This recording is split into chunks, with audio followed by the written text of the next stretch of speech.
Welcome, welcome, welcome. Welcome, welcome, welcome.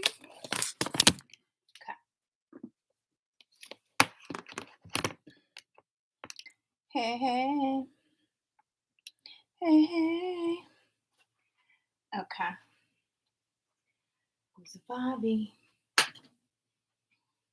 I got my Safari. I got my Safari. Oh, these are inside out. Don't mind me. Hey. Oh, you can't even see my face. All right. I'm going to help. All right. I'm going to go like this. No. Okay. Struggling. Oh my gosh. I'm gonna have to do one of these and then one of those. Hi.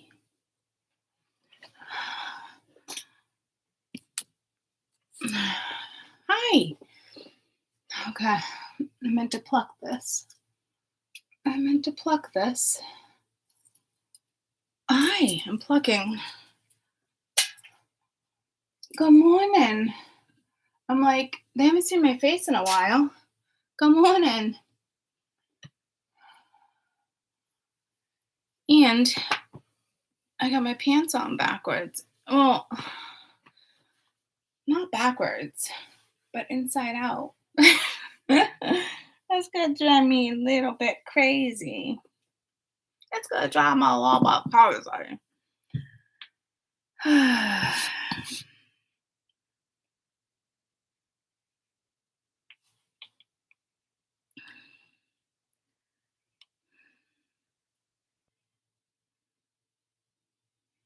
Hold up.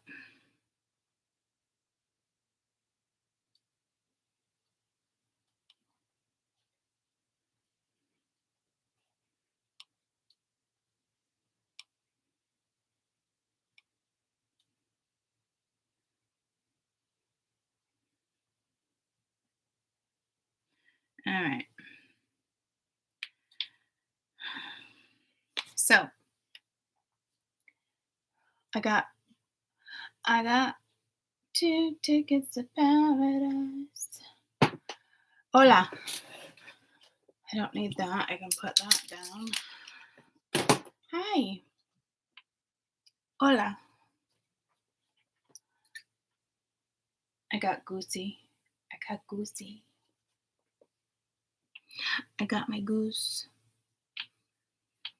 I just put so much coconut oil in my hair. It was such a knot.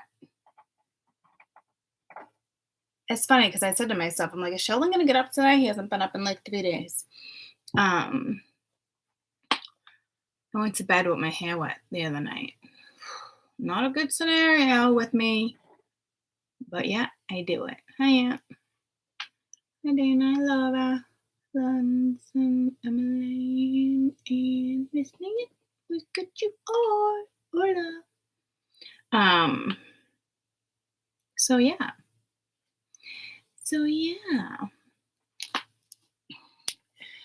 Oh, that's hairy.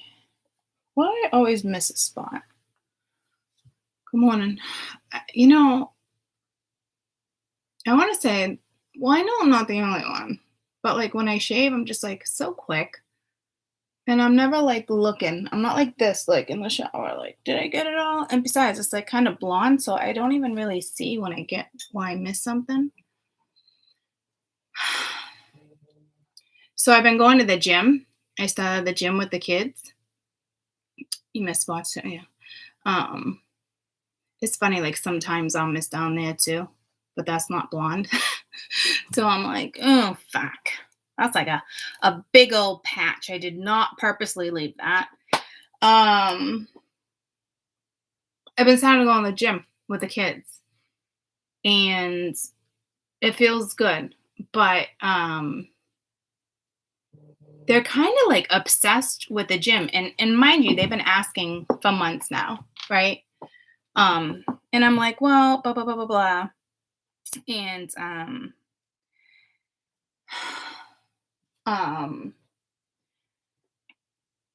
so I looked in like different spots, right? And because there's all sorts of gyms everywhere. Hold on, someone's coming down. I don't know if they need me or not. So I don't know.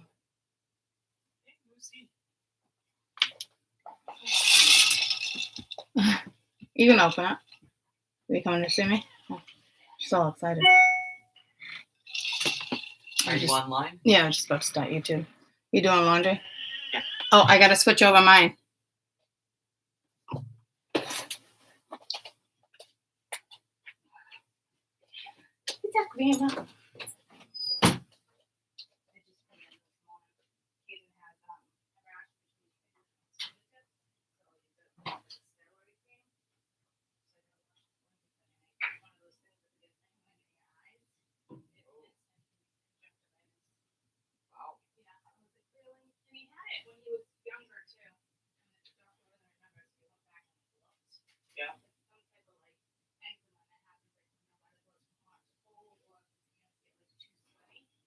Not from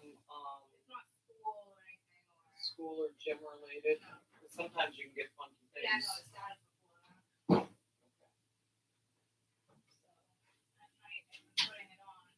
before. Yeah, but it could have simple. He could have got it at school from using the shop. Oh, yeah, no. Well, I crossed over the bridge, but then I was like, I remember that happening when he was younger. Yeah. And Dr. Rose went back in his record, and it was him. Yeah. Yeah. Yeah. Okay. You're doing chili, right? Yeah. Okay.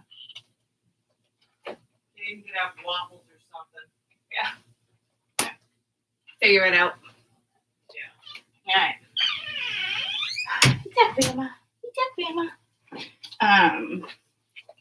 Sorry.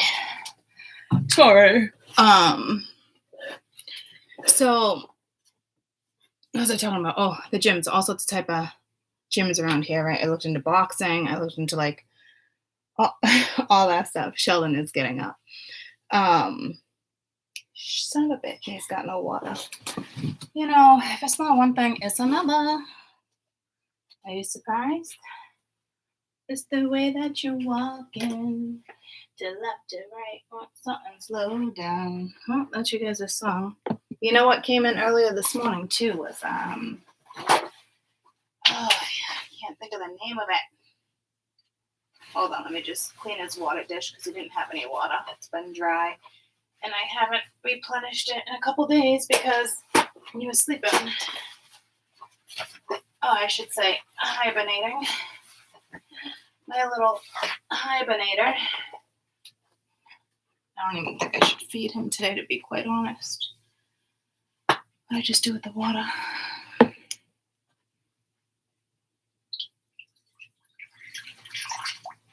Go get it, buddy. Go get it. All right. I shouldn't mess with this. But I'm going to look at him. Hey, say hi. Say hi. Say hi. So,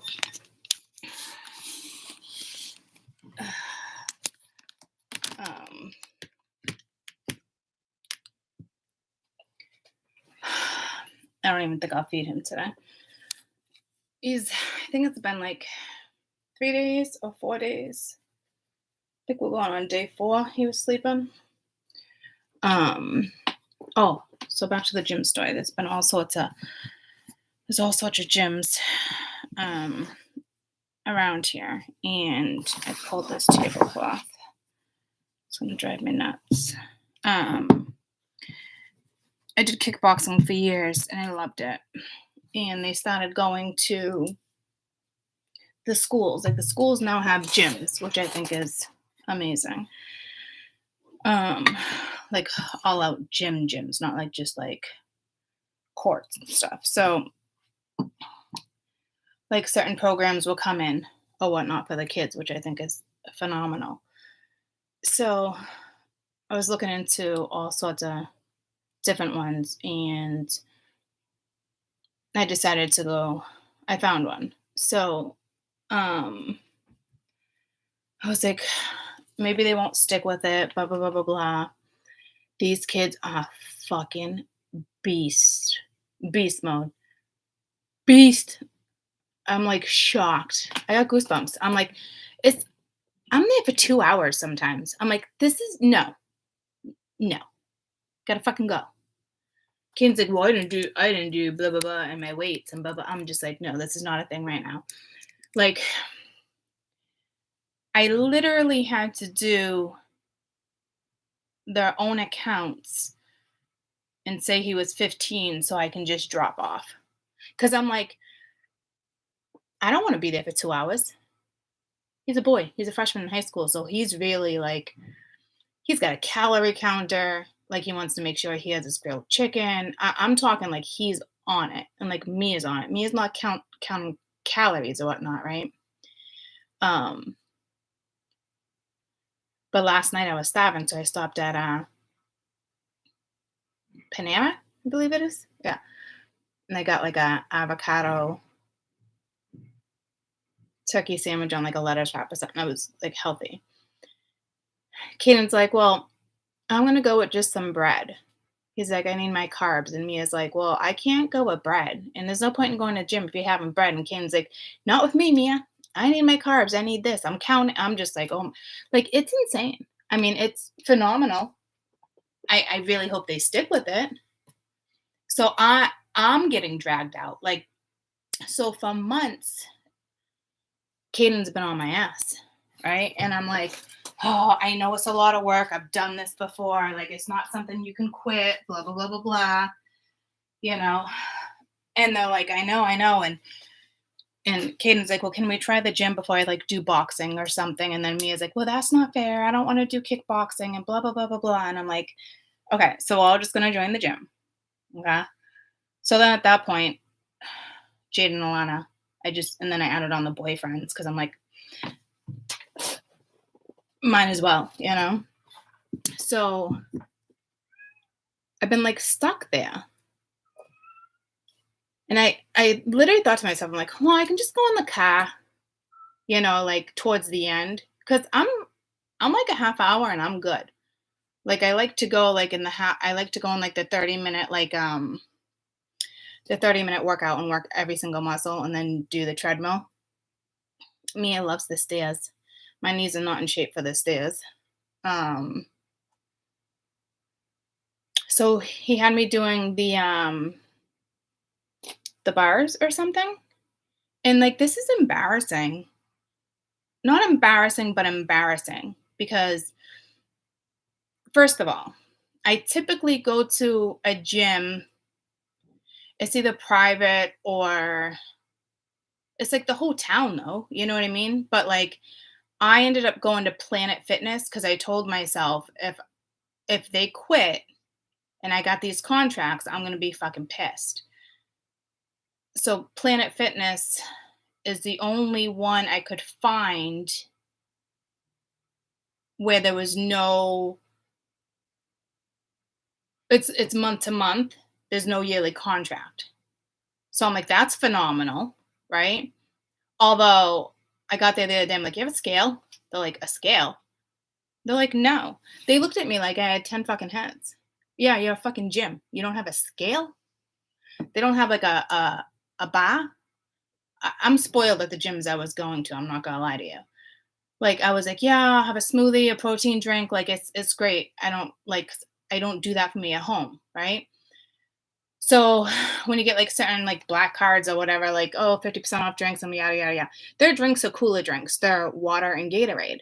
And I'm like, okay, this is fine. It's a gym. I'm not there for luxury. You know, it's not like the end of the world. Like it does have its benefits. Got massage chairs, like tanning, like all this free stuff. But like, I'm not going to utilize that. And I'm not going to let my kids utilize that. So needless to say, this is the first time I've walked into like a Planet Fitness. Okay. And trust me, I'm not like spoiled. I've just been in towns where we've had nice workout clubs and swimming pools, and I worked there, I coached there. You know what I'm saying? So I was spoiled a little bit, but I'm not that like high end person like that. You know what I'm saying? Where it's like I need that. So anyway, I thought this was a great opportunity. I'm like, this is perfect. And it has literally everything you need. But guys, there's young people, there's older people, there's the ones that are there for 5 hours a day, like muscleheads. I don't even know what you call them. I'm dying, right? This guy walks by me, so Guido. He had to have been in his 50s, baseball cap. Shut your eyes and imagine this for a minute. I don't know what the baseball cap was all about, but he had on like the old school Run DMC jogging suit with the Adidas kicks. He had on a gold necklace, a gold watch, a gold bracelet. It was zipped to like right here. I was dying, dying. And all I did was smell his cologne when he walked by me. I was like, what the fuck are you even doing here? And then I don't like attention. Believe it or not, even though I'm on YouTube, there could be hundreds of thousands of you that watch me. It's different. So everybody stares because we're like the new people. Like I don't know if you guys have that experience at like Planet Fitnesses or gyms around you, but like everybody fucking knows everybody. And they like stare at you. It's just like a little uncomfortable. You know what I mean? And even Caden was like, Ma, he's like, you want to stop wearing those oversized t-shirts? He made a comment like that. And I'm like, why? He's like, because everybody's looking at you and you do not need to wear an oversized t-shirt. And I was like, all right, my kid's got a point, but not because everybody's staring at me, but he was more like, Mom, you don't need to. And typically I don't. But the first night with my pants, I thought I had camel toe and I couldn't get rid of it. So I wore a big t-shirt. And then like so the next day I was like, oh, I'll just wear a big t-shirt again. Like I don't, you know what I mean? So like I did it because the first time I had a camel toe and I really wanted to wear these leggings. And then I realized once you're in the gym, you're spreading your legs back and forth and fucking jogging. So it doesn't matter if you got camel toe or fucking not. So court, don't wear these leggings. I should just mark, you know, CT on it. Don't wear those. So, but he said it as like, you don't need to, and it didn't even pick up on it, but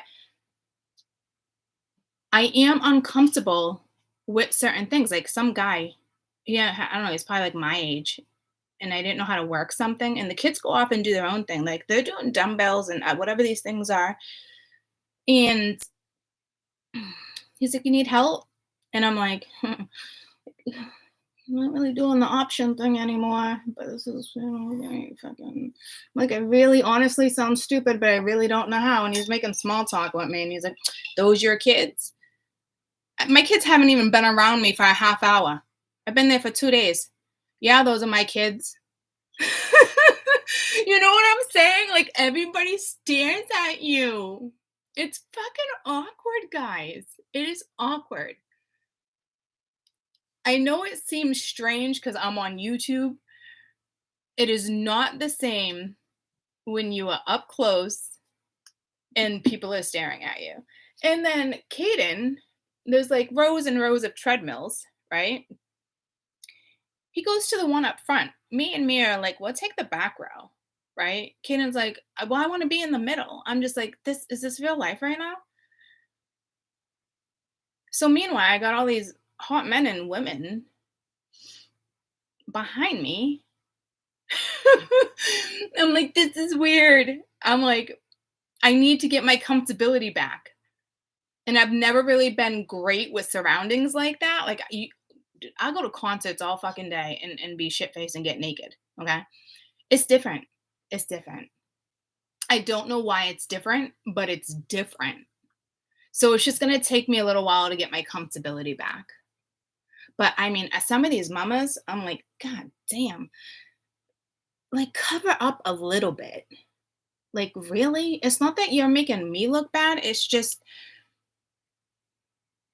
you got a kick-ass fucking body, right? But like you're showing it because you have a body. But it's different, right? Like this is just like chicks off the street. They're not chicks that are like going to win medals for their muscles.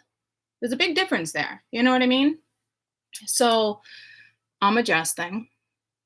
And then Caden's like, can you do the bench press? I think it's a bench press. Can you do the bench press, whatever it is? Can you do the bench press? Meanwhile, you got all these guys waiting for us to be done because this is the guy section. There's not too many girls in that section, right? But Caden needs me to spot him. And Mia loves it. And I'm like, buddy,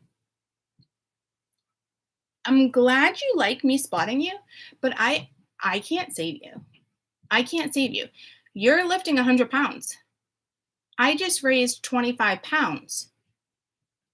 I can't spot you like that. You know what I mean? So I'm just like, fuck, man. And I didn't realize it until literally last night. Caden's like, you need to stop wearing baggy shirts. There's just no reason for it. I'm like, okay. He's like, you just don't need it, Ma. He's like, you look worse. It's like, he didn't use the word worse, but I knew what he was getting at. You know what I mean? And not to mention the baggy shirt with a sports bra and leggings, it sticks to you like you're a freaking fabric softener, like you're a dryer sheet. So I'm like, this was a stupid idea anyway. And I had a tank top on underneath. I think I just knew what I was getting myself into, and nobody had a mask on. So I'm like, it doesn't really make sense to wear a mask because it's fucking hot as shit, right? But I'd love to wear a mask. I'm not gonna lie to you. Because they're just staring. And I'm like, this is awkward. Awkward. So I'll adjust. I'm excited the kids are having a blast and they can actually teach me because they do it at gym because I'm worried about them like overdoing it or like straining a muscle or you know what I mean? But they know what they're doing. But I'm not doing this 2 hour shit. No. Last night, I was like, I think we got there at like 5:30. I was like 7. Like 5:30. Yeah, I was like 6:45. I gave him like an hour, 15 minutes. And luckily, luckily, they were sore because they've been overdoing it. Not to the point where they're tearing muscle, but they've been overextending themselves. You do it in gym for fucking 20 minutes. And now they want to spend 2 hours at the gym every night, which is fine. Guys, they come home and sleep. Kaden doesn't even know what the Xbox is anymore. I mean, it's fucking phenomenal. I'm not going to lie to you. It's fucking amazing. But it's winter. It's like, it's not even summer. So it's like, I'm going to sit in my car for like an hour. Like, what am I going to do? I mean, maybe talk to you guys or whatnot, but I'm like, what the fuck? You know? So, but I do feel good going back to the gym. I'm not going to lie. It's good though. It's good. My body needs it. I need to get healthy again and my strength back. Caden laughs at me. He's like, "Ma, you only benching like 40 pounds right there, like all the little weights." And I'm like, "Yeah, buddy. Like, I don't want to overdo it." Dude, my legs are strong though. Like when I do like my legs exercises, I can go like up to 100. Like I don't know what it is. My legs are strong. I've never had like wicked strong arms though, like upper body, core type thing. And they got all these machines that work my abs and I don't have to like do it really. I'm like, this is fucking great. Cause I'm not like crazy about working out. Like I don't mind doing it and I do feel better. I love jogging. But it's not the same as working out, right? And I know I'm getting older. So but I'm thrilled that the kids love it. I really am. So I would technically like to find another gym though, I'm not gonna lie. It's just so like and it's not awful, guys. I'm not saying Planet Fitness is awful. It's just I don't know. It's good for the kids and it's good right now. But Um, I do like the privacy and the girl side, and guys, I'm self-conscious. Like I'm not with my body though. It's very strange. I've always just been that way in the gym, and really just the gym, which is strange because I really am confident with my body. I really am. So I don't know. I don't know what it is. It's always been like that. Even when I was like really nice body and fit, like it, just what it is. And like when I wear like even fitted clothes and I'm looking nice and I'm still like I don't know. I can't explain it. You bring me to a concert, a restaurant, I'm all there's nothing. There's like nothing. If I trip and my fucking ass crack shows, don't care. It's just it's the gym. I don't know what it is, and it's not because there's other bodies there that are nice or like I don't know what it is. People would make you feel awkward at the gym, right? So it's not just me. I was thinking it was just me. It's actually a thing. You think? Because I'm trying to think, and I'm like, it's really only the gym that is like that. And everybody's like nice, and I don't feel like I'm being like gawked out. Like, well, I am being gawked at, but like sometimes that makes me feel good. Like, don't get me wrong. Like when I was on the treadmill the other day and my hair fell and I was jogging, I knew people were staring. And but I didn't care because I was like, mm-hmm. Yep, I know I look good. It was just one of those moments. So it's not a self-conscious thing. And then I was like, Court, you're at the gym. Throw your hair up. Like for a minute, that really happened to me. I was like, oh fucking hell yeah. You guys go ahead and fucking look at all those fucking curves. You go ahead and look at those mama hips, those fucking yep, go ahead.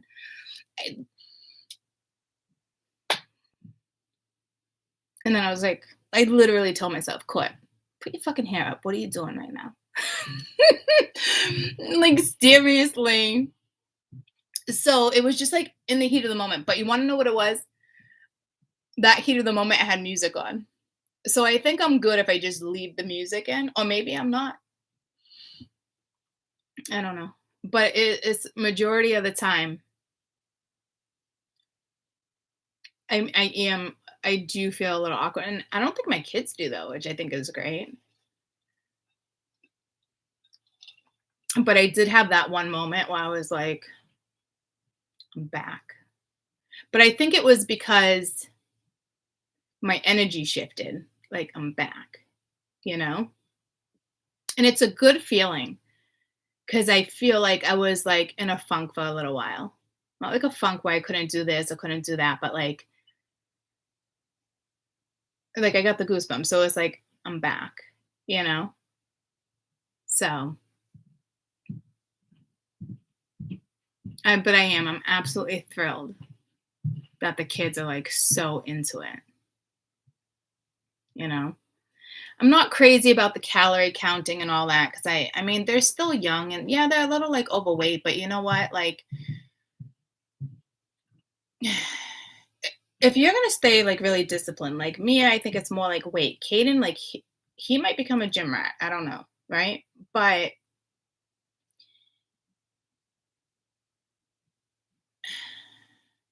I just feel like you can't just, I mean maybe you can, but I just don't feel like at a young age and you're so used to coming home and having some cheez its like it's not an awful thing. I feel like I'm trying to explain to them like I'd rather you still ate that stuff but you were more conscious about how much you were taking in, how much you were eating, more conscious about are you eating healthy, did you have your yogurt, did you have your vitamins today, did you have the chicken, did you have the protein you're looking for, did you have that on your side, did you eat your vegetables, because they actually like healthy stuff, right? So it's not like I gotta force vegetables. Like Mia loves fruits and vegetables, you know? So I'd rather they kind of went into it like that. Caden, again, like I said, it's not, I'm not too worried about him. I do feel like he'll end up being a gym rat. I'm not gonna lie. He's 14. He just asked if I could get a different job or if he could ask grandma or grandpa to help with rides. Like, he wants a job. I'm like, "You want a job?" Mia's like, "I've been saying this since last year. Why do you get a job first? I'm older. I should get a job first." And I'm just like, "Are we fighting right now? You guys want a job?" Like, because my two older kids, I never forced them to get a job. I didn't want my kids to grow up that quick. You know what I mean? And now my two youngest are like bitching at me because they want to fucking work. I'm like, fucking opposites. Like, holy, like, first two kids and last two kids. Insane. Insane. Which is great. So, but technically it's 14, right? So you can only work so many hours anyway, you know? So I don't know. It's just strange. Like, Lonnie didn't get her first job until she was almost 20, you know? When she figured out, okay, I gotta do this and I gotta partake and I gotta go live in the world, you know? Um, Jade was always responsible like that, though. She didn't really have much of an option, the position everybody was in. And it wasn't even about money. It was just she had moved out, and that's a whole nother story. I mean, I still saw her all the time. She was still always there. She just didn't like sleep there. Um, so I'm just like, Mingya, you got me at the gym every night for 2 fucking hours. Now you guys want jobs? My schedule is not consistent. I feel like I'm just getting my life back. And I feel like all of a sudden I have toddlers because now I'm going to have to do this. Like, my older kids were active, but I always had the car. Mia doesn't have a license. She didn't want it. She's 17 right now. She's literally like, why don't I just wait until October? Because in New Hampshire, you can just get your license. And she's been driving for years. She's like, why don't I just wait until October and just get my license versus, you paying $1,000 and this and this and this. I was like, well, technically, I really don't want you to do that. I'd rather you just did the classes and all that. Especially, she's like, I don't want to do it in the winter. So that fear is still kind of there. So I'd rather put her in the class, you know what I mean, and have her go about that way. But Jade and Lonnie, the minute they were 16, they was like they were at the fucking registry. They literally took the day out of school to go to the registry, you know? So, and I always had the second car, even when Danny was gone, right? So they had that freedom. There was always a car. But Mia and the kids older ones don't live here anymore. So Mia doesn't have a license and my hours are all over the place. And now they both want fucking jobs. I was like, well, I'm sure grandma and grandpa will help. There's no question, especially like if you got to do it like after school, like 4 to 8 or something. And then weekends, I'm always home on the weekends anyway, because I don't work weekends except every third Saturday. And I'm still out by 1. So like it can work. It's not like a big deal, right?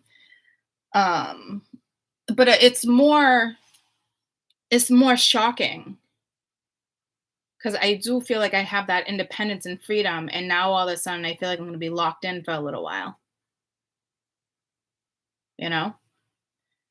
Because even if Mia got a license in 6 months, to me it's like you're still not driving all over the place like that. It's not a thing. I'm just like paranoid with shit like that. You know what I mean? So like even my older kids, like they didn't have that type of freedom like that until they were out of the house. And then it was still always panic because I'm a wicked panicker. I panic in the car. And for like 8 months now, I keep seeing a car accident with me. But it's like, I feel like I tell you the same story every year, So, and there's been a couple lately that I've dodged too, so I'm like, fuck. And then, I'm in New England, guys. So you got all these fucking idiots that grew up in New England, but they think they know how to fucking drive because I'm fucking from New England. Next thing you know, they're off the fucking side of the road because the first week of living in New England, when it gets slippery, they think, oh, I got this. I got my truck. Fucking, all right, Big Mac, fucking go ahead. Go ahead. I fucking wave to you on the side of the fucking road in 10 minutes when I see you up there because there's a big fucking corner right there, buddy. So I tend to be a little paranoid, and I think I instill that a little bit in the children, unfortunately. but I would rather they were more cautious on the road than not, you know? Um, I've just been in scary circumstances, like hydroplating, guys. It's no fucking joke. You go around, like, there's one spot up here, like, if you were to hydroplate, if like, you're crossing, first of all, it's a corner, no one's gonna see you, so you're lucky if you don't get smashed, but if you're lucky enough not to get smashed, you're still gonna end up going straight right there down the hill. Like, I don't even take certain roads in the winter around here because I've known them for so long. I've been driving them for 30 fucking years. You know what I mean? Like, I know which roads not to take. And I told Lonnie when we first moved in here, I got the goosebumps. Don't take that road. Bitch took the road. Ended up on the side of the road in a ditch. The neighbor came out and dug her out. I was like, well, you're lucky, but she won't make that mistake again. So and she was in that bad car accident years ago. So extremely cautious, and I tell Mia, like, even in like certain things, like, you gotta worry about hydroplating. You gotta worry about other people. Like, a car is a fucking weapon. It is a weapon. It is not freedom. It is a weapon. So I worry, you know? So I just think that the dynamics are just like different. I literally do feel like I'm like, yay, I got, a little bit of, yes, drink Sheldon. Like, I am independent. I do have a little bit fit and I do have that freedom, right? But I'm like, Mingy, now the two of you want a life? You want a life? My other kids, that when they wanted a life, they had a car. They both had licenses. I'm just like, what's happening? What is happening here? I gotta run to the bathroom. And then my mom texts me. I gotta run to the bathroom, grab something. I'll be back in 2 minutes. Goozy. Yeah.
Hey, you coming in?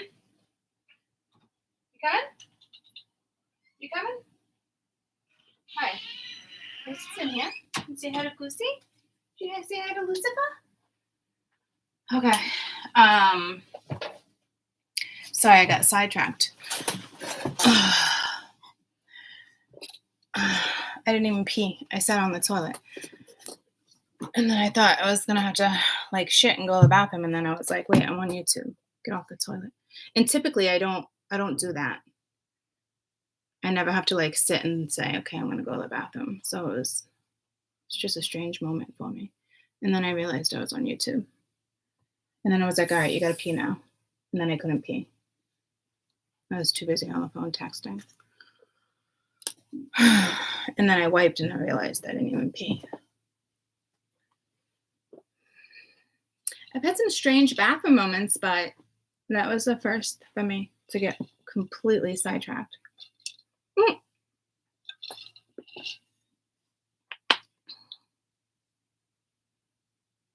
So, the gym is still talking about the gym. Your leg is the same way. Are we lagging? Are we that far off? No, you go. My fucking legs are super strong. And then Caden's like, oh, this one's for your calves. It's really good. I was like, no, my calves have always been wonderful. Like, I don't want, like, my calves have always been defined. I don't know how to explain it. Like, even my girlfriend's friends are always like, you have the fucking best calves. Like, I've had people literally be like, what do you do for calves? From a very young age. I was like, nothing. I didn't even know that was like an attractive thing. So, wanna go up there? Caden's like, do your calves. He's like, you did all your legs, but you didn't do your calves. I'm like, I'm fucking skipping that machine. I don't even want to define them. I feel like if I was to define them, they would like pop out and look silly. I'm not trying to get buff, you know? I'm trying to get healthy. So, and I'm assuming I'll end up toning. I'm hoping I end up toning. You know what I noticed though, when you get older and you start, and I noticed this like in my 30s, mid 30s, and you do the gym and then you stop, that shit gets loose quick and it doesn't stay toned. I'm like, is this a joke? Like, that shit used to be so tight, and then like for instance, my inner thighs, they used to be like so defined and just like I had great inner thighs too, you know what I mean? And then I started working out, and then I noticed like a year later when I just kind of like stopped working out, like I had the line, like you guys know what I'm talking about, like right here in your inner thigh, like I have like that line on both sides now, and I'm like, what the fuck is that? Like, so there's a muscle there apparently that I always like, and I'm thinking to myself like, I gotta start riding some more yada yada. Apparently I don't do that enough, because apparently that's one of the muscles that you're working, you know? Fuck, man. Like, that was the quickest thing that went on me. And it was like out of nowhere. It's like summer comes and all of a sudden I had those like lines there. And I'm like, what the fuck is that shit? I'm like, I know I'm getting older, but like, and then I was like, just literally started putting two and two together. And that's really what it was. And I started asking people, and they're like, yep. So now I'm thinking to myself, okay, so now if I get back in shape and I get tone, and you know what I'm saying? And I'm like, if I stop, I'm gonna get real fucking saggy real fucking quick. I'm just like, this is like, and I have plenty of fun in the bedroom being on top. So like, I don't even understand how that was the first muscle that left. Like, how was that the first muscle that left my body? So apparently I gotta somewhat stay in shape. So here's my thing. My knees aren't that great, and they'll do better with like the supplements and stuff I'm taking with like vitamins and plants, right? But I need to work out for my butt.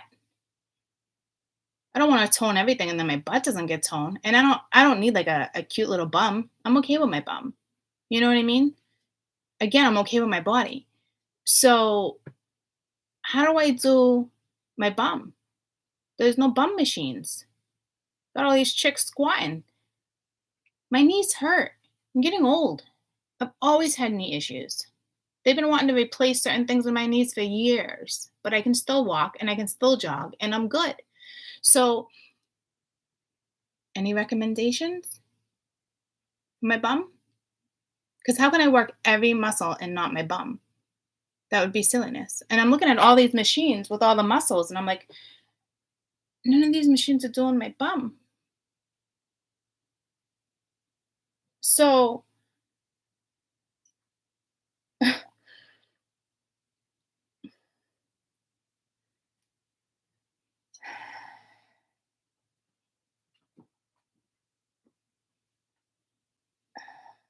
um, if you're back by then, I'm just going to, um, oh, I thought he said lettuce. He said lecture. Um, I thought you said lettuce, not lecture. Um,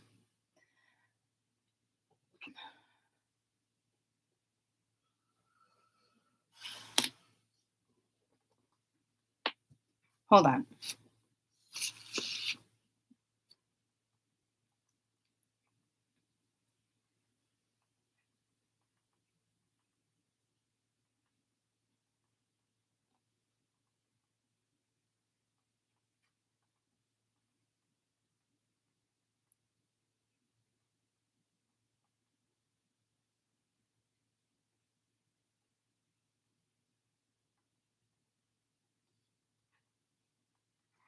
Um,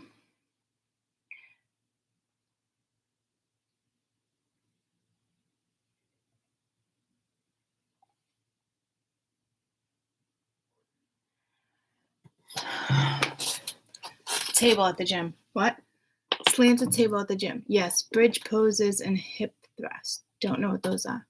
Maybe hip thrusts. Knees in that shot. No more squats for me. Bridge things. I don't know what those are. Let me take a picture. I'll ask. I can Google it too.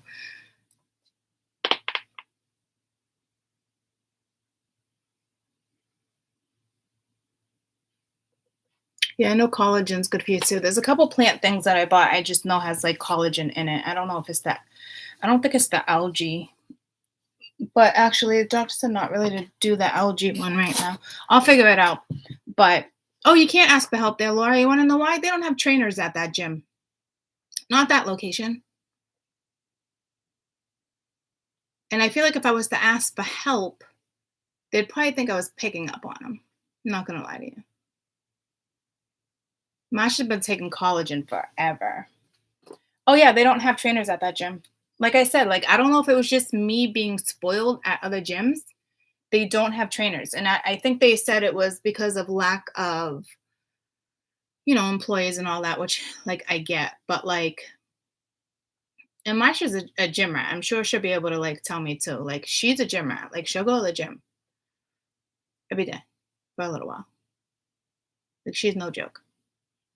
That chick. And she makes me laugh. And she does. Like she does. She has a nice body, but it's funny because I was just talking about no, it's not on the snap anymore. I was just talking about oh yeah, it is. Look at when you go back to the gym when you feel good, or she writes something, right? Like so she knows she has a nice body. So she's that same one. Like nice body, not nice body, kick ass body. Like love her. But I'm not rocking that at the gym. I'm just not. I love her though. I really do. Right? So When she's like, I take a few days off and then I feel stronger going back. Love her to death. I'm glad. I'm happy when she does that shit. I really am. But you won't catch me doing that. So, I mean, there's Google. There's stuff on Google all the time. Like, I'll be fine. I'm laughing. I was laughing and I was saying that because I noticed that when I literally stopped going to the gym and took like a year or two off, or what I did, you know what I mean? And how quickly like your body just and I wasn't even like toned before and worked out before like that. Like, you know what I'm saying? It was very strange. So like even though I built that muscle up in the gym, it really wasn't defined on my body like that. You know what I mean? So when I started losing more weight, it was like saggy. I'm like, the fuck is this shit? So, and I made a comment the other day, like someone laughed, like, oh, you gotta do squats. It wasn't about the bum. I said something about my knee. And it was, someone was like, you're still young or something, like you gotta work through the knee, or it said something, I don't even remember. I was like, I'm fucking 44. Not that young anymore. He's like, holy shit. Thought you were like early 30s. I was like, okay. So I don't feel 44. It's not like the end of the world. Like I love my age. I love where I'm at, you know? So it's not like that, but I've always had knee issues. So squatting is not a thing for me.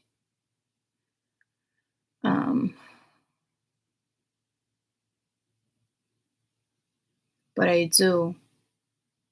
I'm going because I need to get healthy again.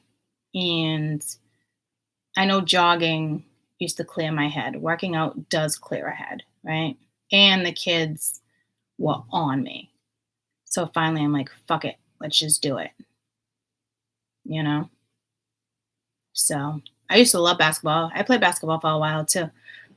And that's when I started noticing my knee problems. I did gymnastics for a long time before that and didn't really notice my knee problems. And then when I was like in middle high, my knees started kicking in. And then when I started doing like cheer here and there in the beginning of high school and stuff, because I didn't do it my whole life. It was like my fucking knees. I was just like, this is crazy. So, but it's weird. Like I can still like lift all that weight on my legs and like, but it's just my knees cannot handle squats. It's just not a thing, you know? And the steps, I'm like, I can't do these steps stairs with you like that, Mia. Like, it's not good for my knees. But I've talked to the doctor plenty of times. Like, it's like extra fluid in knees or this and that. Like, they're not like shot and awful. Like, it's not like don't exercise. Like, you know what I mean? And there is like certain supplements and plants and stuff, the vitamins that I just purchased that actually help with that type of stuff in your knees. It's not like they're lost and shot. You know what I mean? I just know what I experienced before with going to the gym and how quickly, so I'll put something on, and how quickly it shifts, right? So I just don't want to have that happen again. And it is something I have to stick with. And I don't mind, you know, doing that for myself. And if I have to do it my whole life, that's fine. But I don't need to be a gym rat. I can do it and still stay toned and do it my whole life and maybe just do it 2 or 3 times a week and just somewhat stay on top of it. You know what I mean? So it's not like it's the end of the world or anything, but it really is for my health. But the way I'm using like all this stuff, because I'm like with the kids now, which is like great. So if I'm gonna tone all of that, and I'm doing it for health, but I'm honest to God, like chances are I'm gonna tone. It wouldn't make sense if I didn't, eating healthier and being healthier, and so I just don't want, I've never had like an ass like that. I mean, I'm content with my bum, but I don't want it to get like real saggy and everything else is like, you can tell worked on. So I'll have to do some Googling. What is a plank good for your bum? I think it's called a plank. I don't mind yoga once in a while. And I was pretty good at planks, which was surprising because I don't really have upper body, you know? That's when you're like straight, right? And you're like this and your butt's up, you're sucking up your stomach and you're straight. I never tried Pilates. Core exercise is a plank. Okay. So it doesn't help your bum. I'll figure it out. I don't max out. I'll figure it out.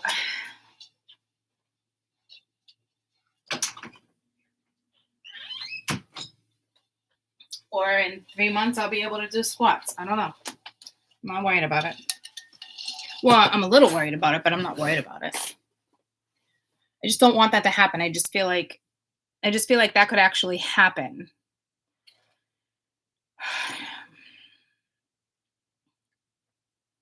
And I don't want it to happen. That's all. So I'm more pumped that the kids are into it. I do feel like Caden's gonna become a little gym rat though. It's crazy. I do get that vibe. And we did physicals yesterday. Because Caden's like, oh, I want to go to GNC and all this because my buddies have that. And I tried to explain to him, I'm like, but I did all that before. Like, it didn't work for me. I'm like, I'm better off getting the supplements at the pharmacy or at the grocery store and having one every other day, right? So we were talking to his doctor about it. And study-wise and statistically, I'm glad I brought it up for the doctor to say something because all these kids and preteens and they're doing this and it's stopping and stunting growth. It's affecting all those protein drinks with certain kids with certain ages will 5 years from now can have kidney failure or kidney problems with depending on what they drink and choose and how they go about things. So he was just trying to explain to Caden, like, stick with the protein, like the chicken, the eggs, the tuna, like stuff like that. And that type of stuff. And so I hope he like listens, because they're always walking helps tone your bum. Perfect. I like walking. Because I don't want him getting into that. He's like, oh, my friend does this one and that one. And I'm like, I don't think it's necessary either. But I had no idea. I didn't know it was that awful and could start affecting organs with younger kids like that. You know what I mean? So he doesn't do eggs, but we'll figure it out, But he's like, the only time that's really beneficial is if you're a gym rat and you're doing it 5 hours a day and you're in competitions and like that type of stuff, So he hasn't mentioned anything since then, but it was only yesterday that we brought it up because he had a physical, So my kids are so fucking sarcastic. Our doctor is fucking awesome, right? They haven't seen the doctor in a couple years. I skipped years. He always laughs at me. But my kids aren't sick. I stopped taking them in, because he's like, I remember you when you used to come in once a week because your mom thought you had an earache, but you didn't. You were just teething. Like it was consistent with 4 children. I was constantly there. It was like my doctor was like my fucking best friend. I had the goosebumps. Like it was insane. The whole freaking office still knows us. So like even the whole office, when they saw the kids, they were like, holy shit. Do you know Mia hasn't been there in 4 years? She hasn't been sick. I'm like, I'm such a bad mom. He's like, what, He's like, you've been going through so much stuff. He's like, don't beat yourself up. I'm like, trust me, I'm not. I said, but 4 years? 4 years? He's like, yeah, God, I don't even know what percentile she's in anymore because you haven't brought the kids in. But like, my kids haven't been sick. I understand they still need a yearly physical, but like, I don't know, they haven't been sick. So I didn't do it, you know? So we were laughing. They were just really good to see him. But Caden, he had to get his balls, like you cough or whatever. And my kids are so fucking sarcastic. And so isn't my doctor. He's fucking awesome. And we were fucking rolling. He's like, all right, you guys are gonna have to leave in a minute, real quick. Just step outside and you can come back and I'll let you know when you come back in. And me is like, because we knew why we were stepping out, and our fucking doctor was dying laughing, like on the ground, belly laughing. He's like, no, you didn't. He was like, I fucking love your kids. Like, her swear right in front of us too. Like, I fucking love your kids. Like her look up the nose with the thing and then her throw the nose piece at like Caden, and it was just at Mia's nose. Like they just like fuck with each other. You know what I mean? And it's always been that way. Like he's just an amazing doctor. He's part of the family. You know what I mean? Not literally part of the family, but he's like part of the family, And he's just good about things. So, and it's nice. We will leave like here and there, and I'll leave the room so they can talk, because you never know if there's anything they want to talk about without me. Like I've always been that parent, even with the other kids. You know what I mean? Like I'll leave the room and my kids will be like, "You'll leave the room?" I'm like, "Well, I don't know if you got anything to talk about." Maybe like, "I don't got nothing to talk about." I'm like, "I'm gonna leave the room.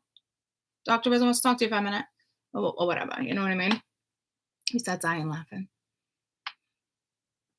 Because you never know. You know what I mean? And I've always told them, if my kids want birth control and they want this, and she doesn't want me to know, like there's ways the doctors get around that. Like I want you to do whatever you need to do with them, and especially if like my kids always talk to me, but what if they didn't? You know what I mean? So I'll screenshot that.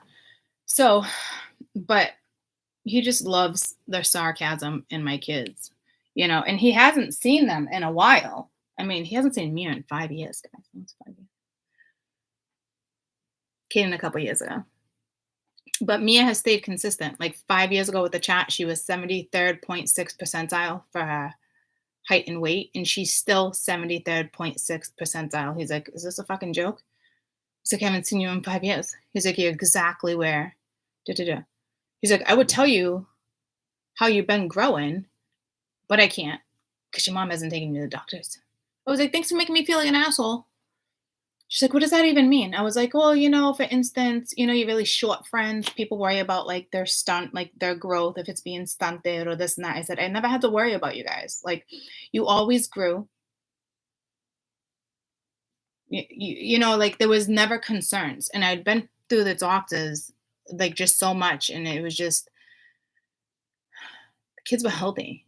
And I knew I was missing physicals here and there. Like I wouldn't set them up and purposely miss them. Like I was like, oh, I think she has another physical, blah, blah, blah. Like, I don't know. He's like, it's really not the end of the world. We were kind of laughing about it.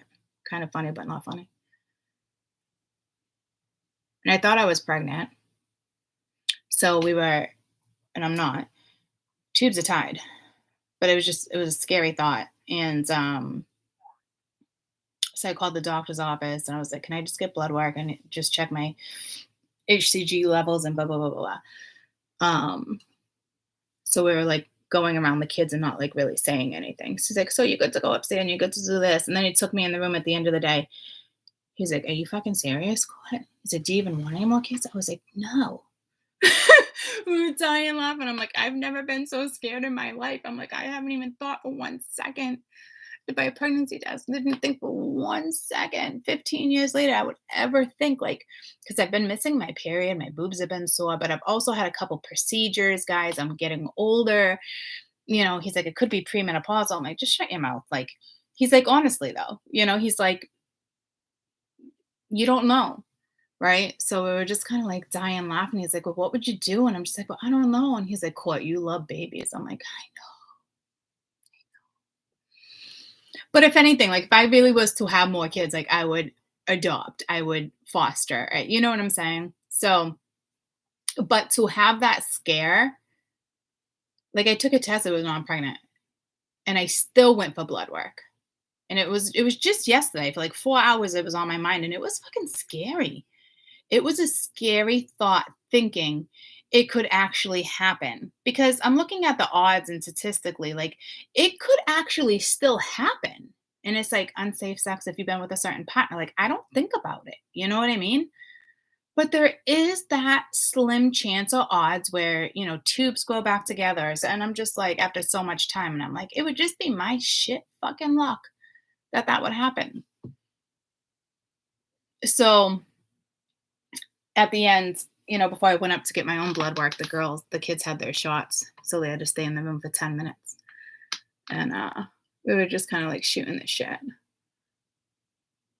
He was like, could you imagine? I'm like, no. No, I'm just getting my life back. No, I couldn't. But I do love babies. So it wouldn't have been a situation where it would have like pissed me off, or it wouldn't have been like that. You know what I mean? It was more like, no, no, no, no, no. You know what came back to me was play dates and birthday parties.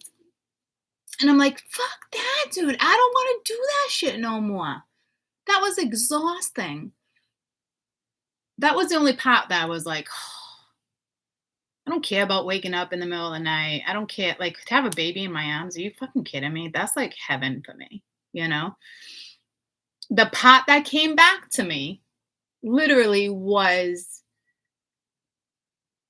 birthday parties and play dates and can we go to the library? And like, oh, fucking, yeah, fine, you know?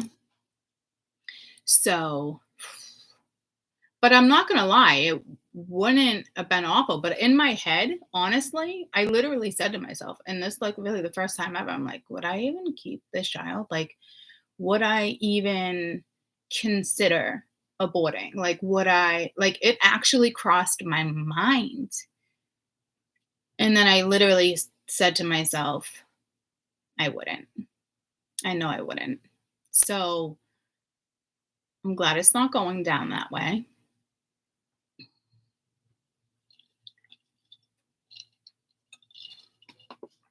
But that's a scary thought, even having a tubalization, knowing that those statistics, I mean, they're still there. And the longer your tubalizations and stuff, like, they have a chance of growing back, you know? And some of them, if they do grow back and they can get into the fallopian tubes, like, because I was worried too. I more or less wanted blood work too, because if I was, the odds would be more of an ectopic, right? Pregnancy. So I had to rule it out because I scared the shit out of me to the point where for 4 hours I'm working and I scared the shit. I'm like, oh my God, well, my breasts have been tender and I don't remember getting a period in October. I didn't get one in November. I thought I had it, and then a day, a couple hours, then it went away. But I don't. There was also all this other stuff going on, and I'm like, "Fuck." We're going into December. I'm like, "Oh hell no!" Like, it was the first time in 15 years. And then there's this thing called a chemical pregnancy, where it's like it's all the symptoms, it's everything. Um, I forget how it happens. It's called a chemical pregnancy. I've never even heard of it. And I've only knew about it because I started doing research. Like, I'm like, what are the statistics on this, this, this, and this? I'm like, holy shit. It never occurred to me. But there was a couple times in the last couple months, I was like, oh my God, imagine if I was pregnant. Like, there was little things like that. And I didn't even know why I was saying like certain stuff like that in my head. So I'm like, now I'm like, oh my God, like, Court, do not convince yourself you're fucking pregnant. Like, I almost convinced myself, like, oh my God, is that like a sign? Has my intuition been talking to me, and blah, blah, blah, blah, blah. But my HGC, my HCG, I can't even think right now, it's at 3. So it's still low. And that exact number usually says the age is off, but the age isn't off, or like possible miscarriage. But there's no way I had a possible miscarriage because I haven't been bleeding, right? So I'm like, that's not a thing. So I ended up messaging the doctor anyway. And I'm like, well, it's kind of low, you know? I was like, what's up with that? I'm like, I know you're going to kill me. And I was on Google. I said, but is that okay? You know, because it shouldn't be that level either, you know? So, which I'm not like really concerned about. I would love to see you with another baby. I'm not going to lie. I would too. Now that I think about it, the thing for me though, is it's not going to stop my life. I think people think when they get older, like, oh my God, blah, blah, blah, blah, blah. But like, are you kidding? This kid would have so many siblings and babysitters. Like, that shit wouldn't phase me. You know what I mean? It really wouldn't. It's more or less, am I gonna have a parent that's gonna like partake or at least be that like we don't have to be together, but are you gonna partake? You know what I mean? Um, so I'm not gonna lie. I mean, I did trust me, not for 1 second did I get excited. I did not get excited, you know. But I do love children, babies that much that it wouldn't have affected my life. I have goosebumps from head to toe. You know, what I mean? Like it really wouldn't have. But like it crossed my mind because I'm like, even if I lived to like 85, that's like only having 40 years, and 40 years is a long time, right? So it's not like the end of the world, but and that child would be loved for 40 years, you know. But let's see if Lucy can get outdoors cracked. So it wouldn't have been the end of the world, you know what I mean?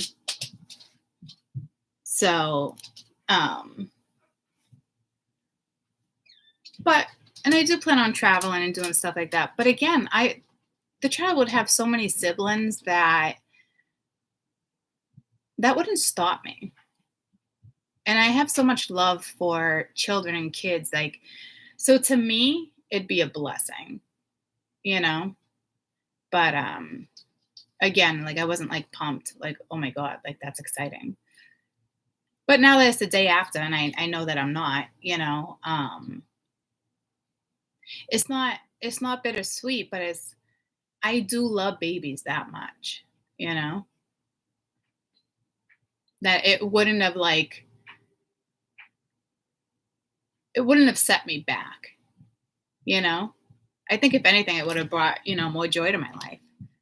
But again, that's the way I think, you know. So the person that I had been with for a while, I mean, that wasn't his reaction. He was just like, fuck no. You know, I was like, oh, I get it. I get it. But I don't think he knows me well enough to know the type of mom I am or the loving or the baby part, or he doesn't know me like that. You know what I mean? He would look at it as like a disaster. Like me, I'd be like, fuck that. That's like a blessing to the families, you know? So, but I'm not mad at him or anything, you know? It's completely understandable. Are you kidding me? He just doesn't know me well enough to know. To me, that would be a blessing. There's hands down, there's no question. So, but it's funny that my brain went straight to like birthday parties and play dates. And I'm like, oh, fuck that shit. Doing that shit all over again.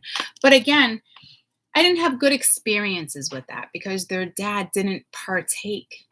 See what I'm saying? So to have 4 babies, and I felt like I was doing it for 10 years, back to back, the same argument, the same, why do I am the only one that does this? Or, you know what I'm saying? So I didn't have the best experiences with that. That's probably why my brain took me there.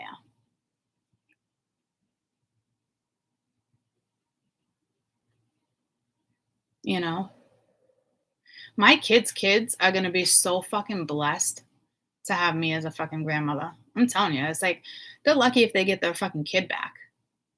I'm not gonna lie, you know? And I'm telling you, like, I can cry. I'm not parent. If I could afford a massive, large house and lands with property with land, I would build in-laws. Like, I would want to live on the same property. I'm not gonna lie to you. Right. Live in my house. Like, I'm telling you. Like, it's not like I want a little cult, but I'm okay with a little family cult. I'm not gonna lie.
Sorry about that. My dad just got home, and God, it's so funny what dogs remember and stuff.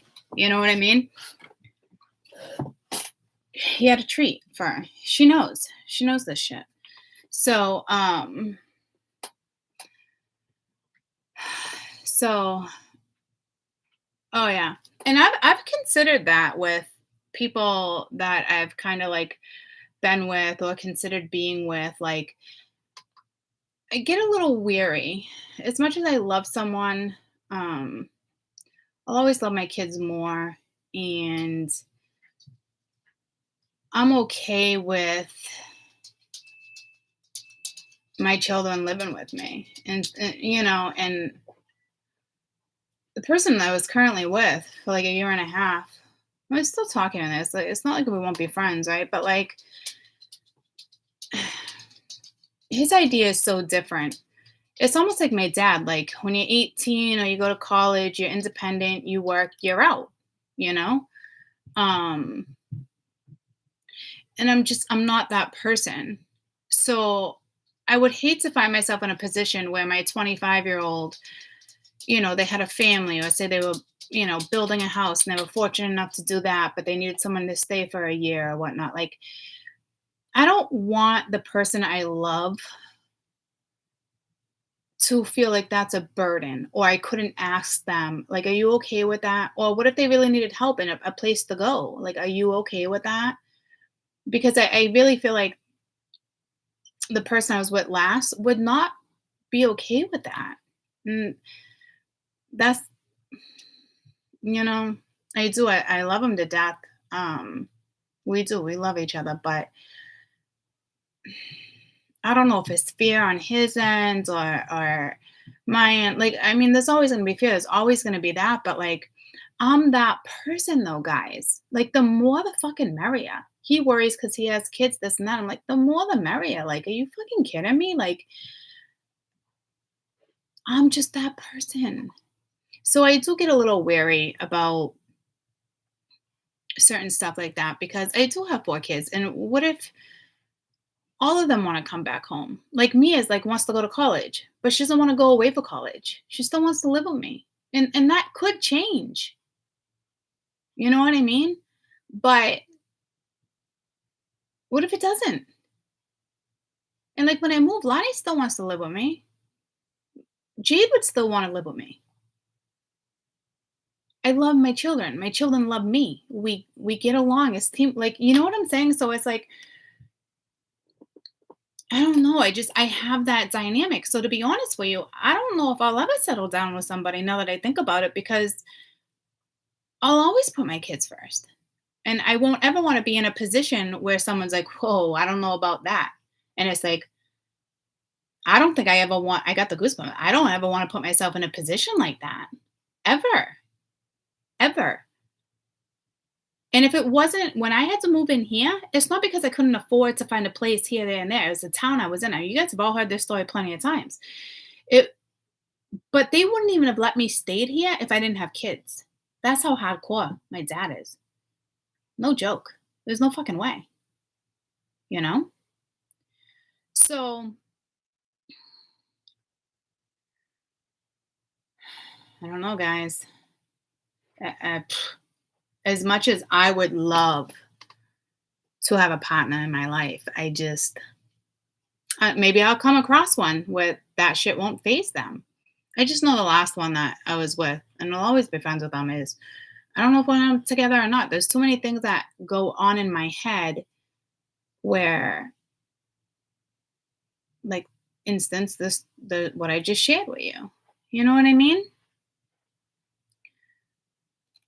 So, and what if they never want to come home and I'm by myself? I don't know how it's gonna go. I'm just saying I am that parent where I wouldn't even hesitate for one fucking second, especially if I had the room.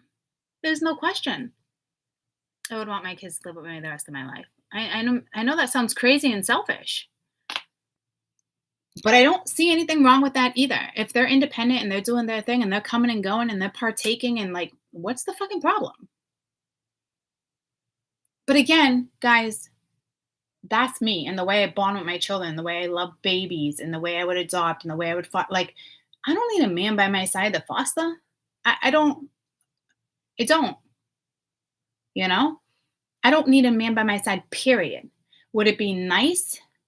Absolutely. It's nice. But I get so much love from children and my own independence, my own confidence, and my own being that it's not a necessity for me.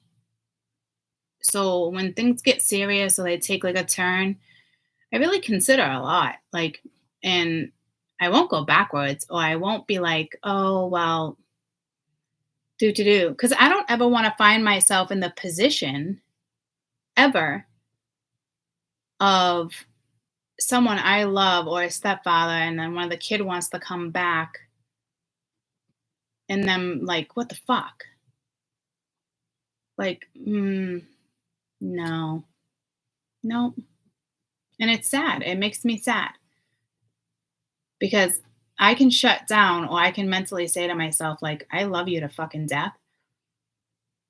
But there's a chance that could always happen, and there's a chance it might not happen, but I'm not willing to take that chance. That's a big fucking chance, and I'm not willing to fucking take it. That my partner will get just as much love as my children do. Don't get me wrong. You know me. I'm a fucking nurturer, guys. But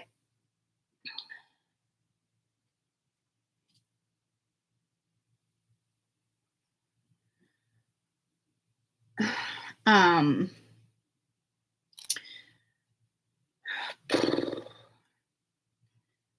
I'm a nurturer, right? So like they're gonna get just as much love. But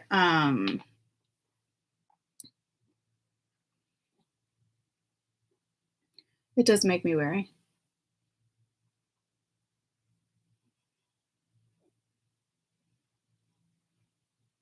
I don't know. There's some men out there that will like look at having another family or meshing as a blessing, and it won't be frightening, and it won't be that. You know what I'm saying? So do you consider being with somebody who's scared or they fear stuff like that?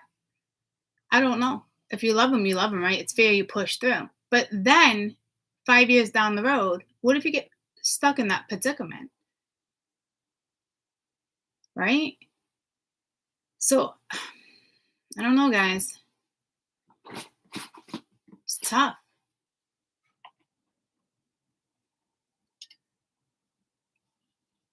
I don't know if that's one of those things where the right person won't have that fear, or they won't, you know what I'm saying? And I was thinking about that. I was in bed last night and I forget exactly what it was I was thinking about. Oh, timing. We were talking about, in my head, I was talking about bad timing and how people are like, bad timing. And I'm like, to me, guys, there's no such thing as bad timing. It's not. It's like you're meant to bump into somebody at that time.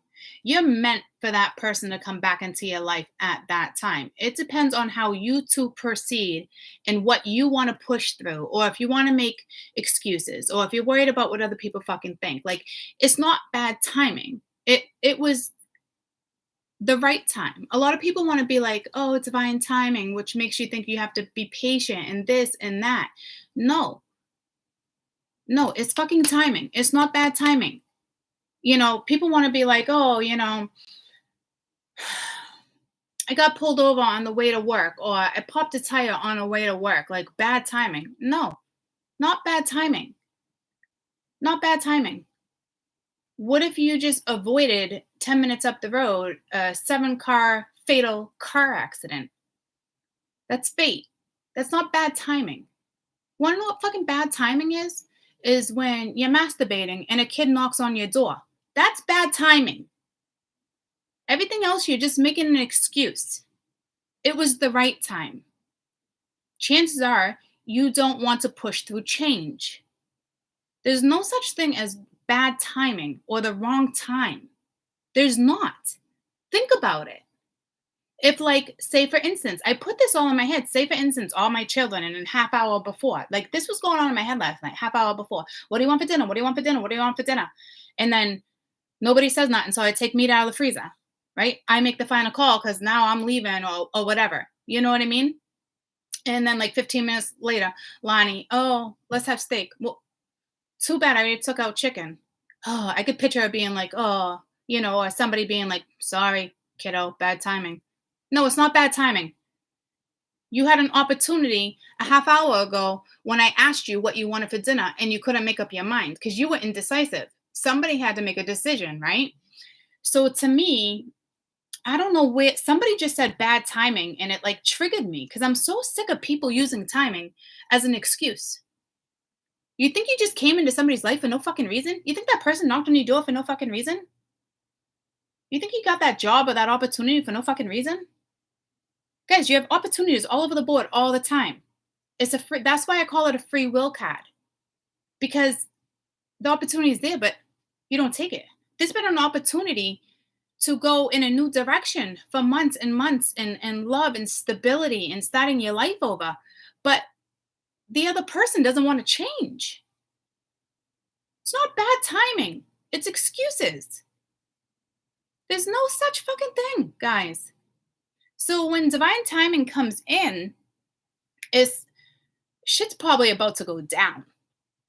Because if the divine has to consistently step in because you're not evolving and you're sitting here wondering why you're not succeeding and why is it getting so bad and why is this happen and there's financial issues and there's all this stuff, it's because you're not moving forward. You're not evolving.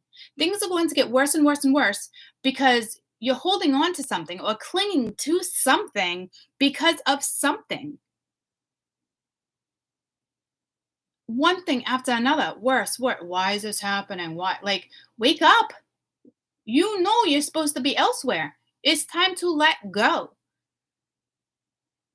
Majority of what everybody's holding on to is fear or something from the past or not allowing. At the end of the day, it boils down to not allowing change.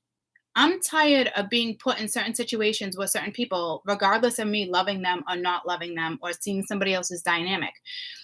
I can't keep putting myself in situations. I want to be happy. I want to be happy. I'm not going to sit and wait for somebody to push through fears because guess what? People can stay scared the whole entire life and not evolve. I'm serious, guys. So if you're dealing with somebody who can't take a leap of faith and is looking at it as too risky, back away. And I'm not saying that to be an asshole. It's true. And I forget sometimes and I get caught up in situations. And it's not that the awful situations, it's just there comes a point where you have to be complacent. You have to put everything together and really realize what is actually happening. Like you have to focus. You have to realize what's actually happened. You have to take a step back and be like, you really, you have to. You have to, because you're just gonna consistently repeat patterns, and then you deal with people that they know they're repeating patterns, and they sit there and they're like, "Why am I doing this? I can't believe I'm still doing this," and blah blah blah blah blah. But yet they still fucking do it. I said to somebody the other day, I just want to live an honest life. Like I want my life back. I just want to live an honest life. That's it. And when you live an honest life, that's you. That's authentic. You don't have to worry about what anybody else is doing, what they think, what they say. Everybody comes at you with better energy. I don't want to keep living or putting myself in a situation where I don't really know what's going on with you. You feel the need not to tell me. You live an honest life, you're going to be happy. That you can't go wrong. You cannot go wrong if you're an honest person. You can't. You can't unless you let someone take advantage of you. But that's a whole nother topic. And that's the truth at the end of the day. A lot of these people and a lot of these groups of the collective, it's like they won't allow the change because it's like they work so hard to get something and then it didn't work. You know what I mean? And then there's umpteenth reasons that everybody can come up with why somebody doesn't want to change. But a majority of it is having to come clean and owning all your honesties. And what people don't want to do is deal with the opposition for a month or two. But why not deal with everybody's bitching for a month or two? And then you can start to actually relax and live your life and not have to worry about it. Yeah, you got caught. Yeah, you got caught up. Yeah, you did some lies. Yeah, you made some fucking mistakes. But this time, at least you know it has to stop. The pattern has to stop. I just want to live an honest life. You can't go wrong living an honest fucking life, guys. You can't. Do you really want to be with somebody that is having a hard time moving forward because they don't want to tell somebody else? You want to know why they don't want to tell somebody else or they're worried about getting judged? Because they lied, because they got caught up. And now you find people in these situations where it's like they know it's time to move forward, but they can't move forward because they've been holding on to something for so long, and that's ending and that's crashing and they're seeing it. And then it's crashing on their side with you because you've been left in the dark or whatever the case may be. But you've had enough at this point too. And it's like they can't come clean to the other person, even though it's like done and over with. And then they want to use an excuse of this, and this. Or I don't want to be in a relationship. Or I don't want to do this. Or I don't want to move forward. Why? You want to know why? Because you got yourself caught up. Because you lied. Because now you're gonna look more. Like a liar or an asshole or a bitch to somebody else in the family or friends because you got caught up because you fucking lied. So now you can't even tell the truth to the person you want to tell the truth to because all shit will hit the fucking fan. See what I'm saying? Just live an honest fucking life. Own your shit. Start living your life. Own it. Deal with it. It's going to be a couple months of opposition, a couple months of bitching. The dust will settle. And then you can start living your life again. It really did get to that point of what I've been seeing on the board for the last year. It's like their ending is an ending. And they want to use the excuses. I don't want to be in a relationship, or I don't want to move to this city. I don't want to. You must be getting all of them. You know what I mean? And it's like, you're lying. You know you do. You know what you want. But you can't, because now if you go in a new direction and you change so drastically, the other person's going to be thinking that you lied to them the whole time. Guess what? You did. You did, though. Own it. Own it. So what are you going to do? Wait a year? What are you going to do with your life? What are you going to do with your life? You're going to keep everybody a fucking option for the rest of your life because those options are going to keep on coming and going, coming and going. You can't keep having fucking options and not change and make choices. Things are going to just fucking crash around you.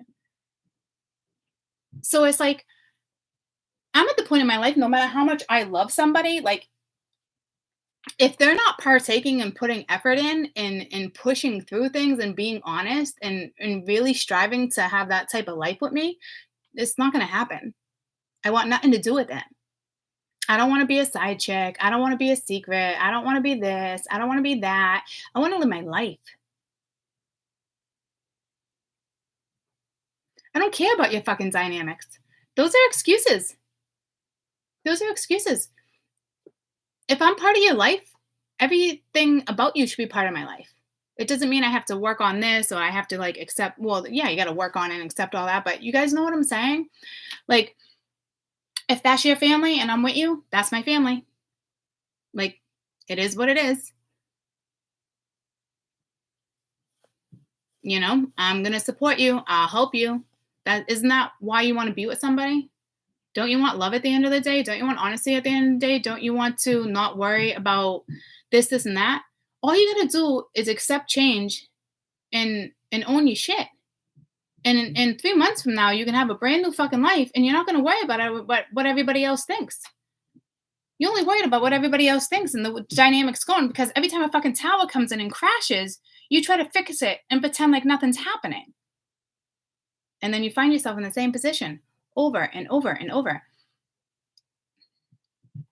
I'm telling you. My kids had a big wake up call the other day too. It was so sudden and out of the blue. I went to my sister's and we all started crying, and then Lonnie got upset because I was crying. And because I told Mia, I'm like, this is it. Like, we're moving. Like this spring, there's no question we're moving.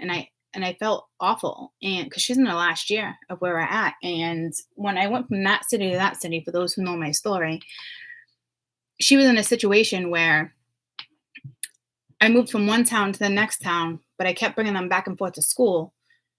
And they got caught up. They got caught in a lie because somebody ended up moving into the old place.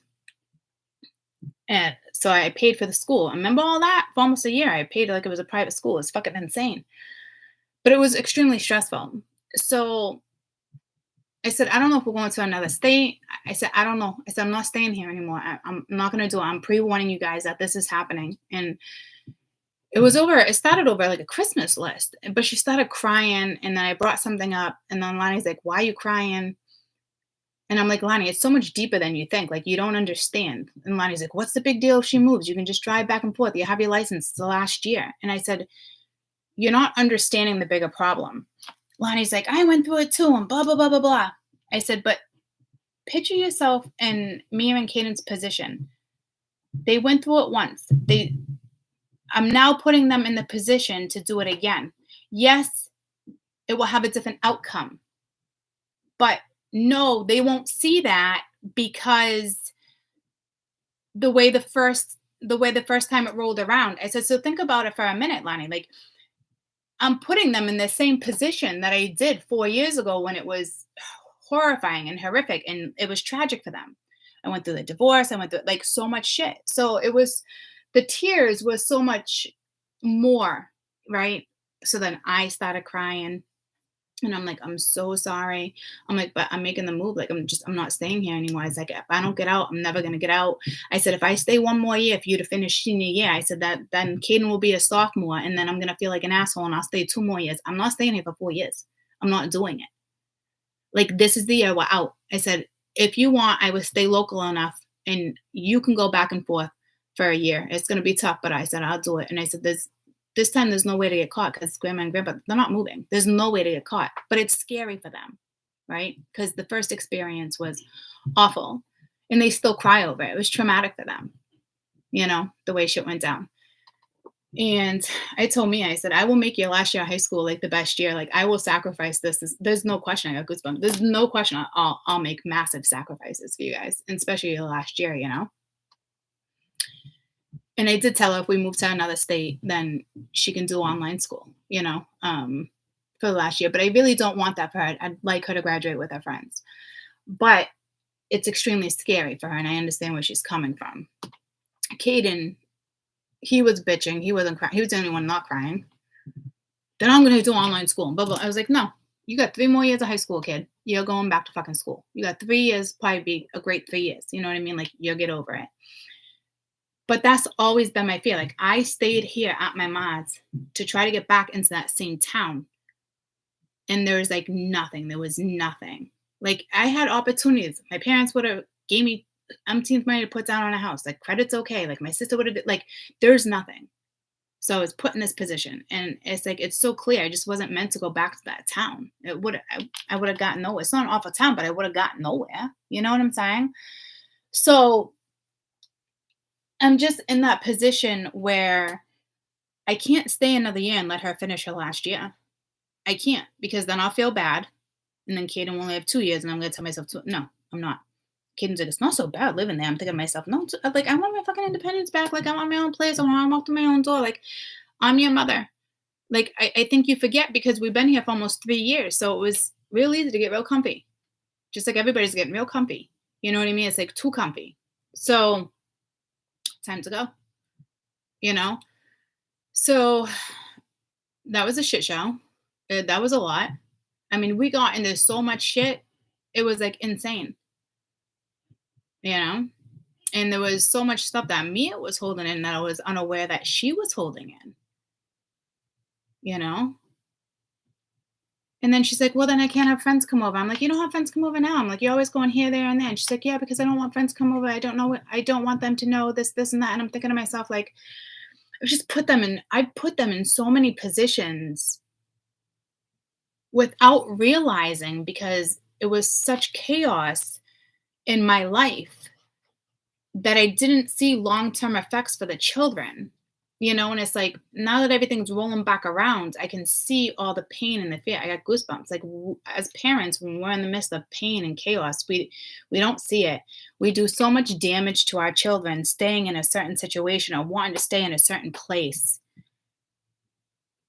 and the damage is still coming back. Like I'm still repercussions of everything is still floating in, you know. Like Lonnie's like, why is her pain more important than mine? I was like, what? Like, is this even happening right now? All of us are fucking bawling our eyes out. Lonnie can't handle it when I cry, but it was good. It was a nice release. It wasn't awful, but it's like everything like is like coming back because I'm asking my kids to put themselves in that situation again. And I said honestly, I said I know it sucks that I have to do that, but I don't want to take her last year away either. You know what I'm saying? She's been there since freshman year. She's a junior. I don't want to take that last year from her. So it's got to be so scary for her all over again with it. You know what it really is. You know, so if I do go to another state or I end up going south, um, I told her she could do homeschool. I'd prefer her to finish here though, to be honest with you. Just senior year shorter and it's friends and it's experience. You know what I mean? It's like I'd hate to take that. So I'm not ready to go south without her though. And I think all my children would go. So I might have to wait that 1 year, but I'm not going to wait that one more year here. You know what I'm saying? So, but I can't leave her yet. I know she'd be in good hands with my mom or my sister, but then there's college and she'll want to stay local. Like I'm not ready for that yet. So she would have to come with me. And I said, you know, when we cross that bridge, we'll figure it out. But I know if I stayed one more year for her to just finish her senior year, I would feel awful telling Caden you can't finish your last 2 years. I mean, he's starting to live his life. He's becoming a teenager. He's getting out of the house. He's going to gym. So as of right now, even taking that from him right now as a parent kills me.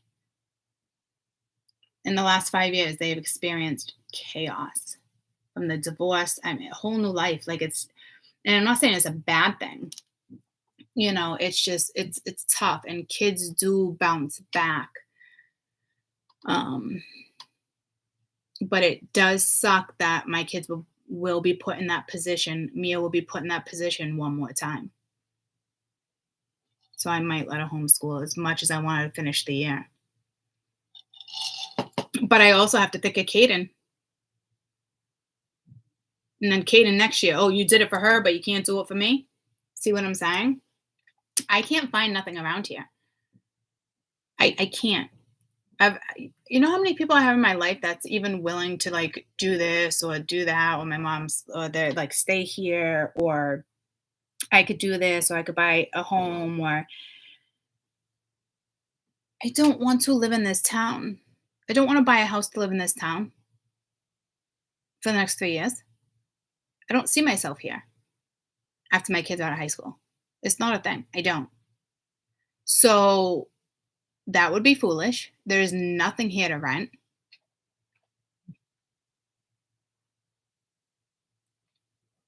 It's crazy. So I have to make the move this year. There's no question. I have to. It's going to be tough. But I'm glad that we all cried. I'm glad that it's like certain stuff is coming out. Like I'm glad it went down the way it did because they do have heads up because it's fucking happening. It's not going to happen. I didn't take a freaking job and make less money than what I was doing on actually YouTube for nothing. I only did that because I had no choice but to have the pay stubs. I had to. No realtors, no nothing. Looks at YouTube as income. It's secondary income. It's only income if you've been here 5 consecutive years and you've made, I think, 70,000 and more consecutively for 5 years with YouTube in New Hampshire for homeowners, right? So I had no choice but to be sucked into society and do it that way.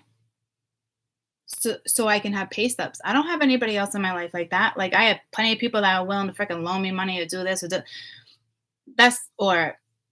my credit's pretty decent. Like so it's not the end of the world. It's not like I can't do it, right? It's just I physically can't do it without pay stubs. It's insane. It's insane. Got sucked right back into society. And that's why I told myself and I told the kids, this is temporary, guys. Come spring, well, fucking out. That's it.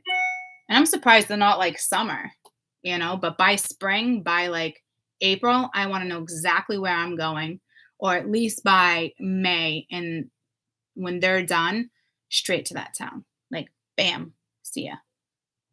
You can adjust over the summer. And what a better time to adjust, So, had a lot on my mind lately. So it's nice they have that heads up. My sister's giving me shit because I still want to go south. And I do have to consider Mia. But I won't purchase a home.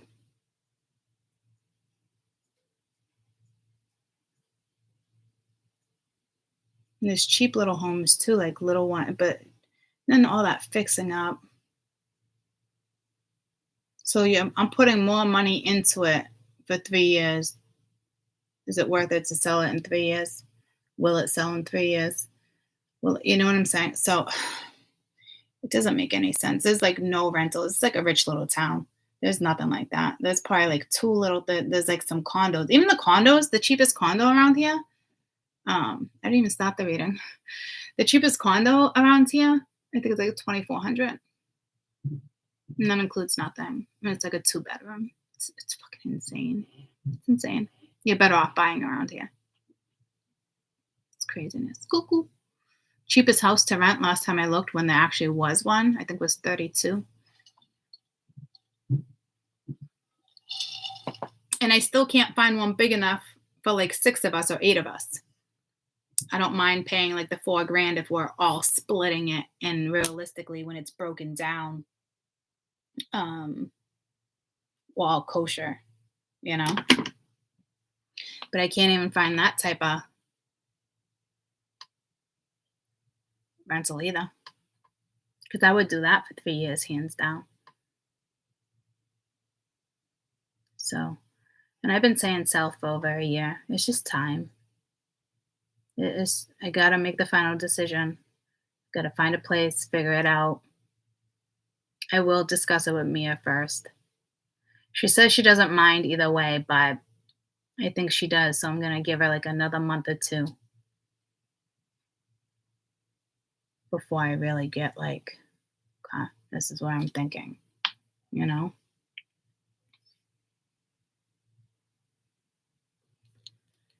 I might just give it 3 years, guys. Their kid's having another kid. Their father's having another kid, right? Caden still goes there a lot on the weekends. but I won't be staying in this town. I can't afford this town. Even if I made great money, I'd be wasting my money. Get what I'm saying? Even if I made great money, I'd be wasting my money. I don't want to do that. I don't know. I really want to go south, but I don't know if I want to leave my babies like that. I might just let Caden finish the 3 years and then they all go their way and then I go where I want to go. I'm okay with that because my kids will be grown, you know? You want to come with me? Absolutely. The more the merrier. And it's going to be hard. Like, if my kid ever decided to pick up and move to Georgia or Texas or another country, like, it'd be so hard, but go. Absolutely, hands down. Fucking go and live your life.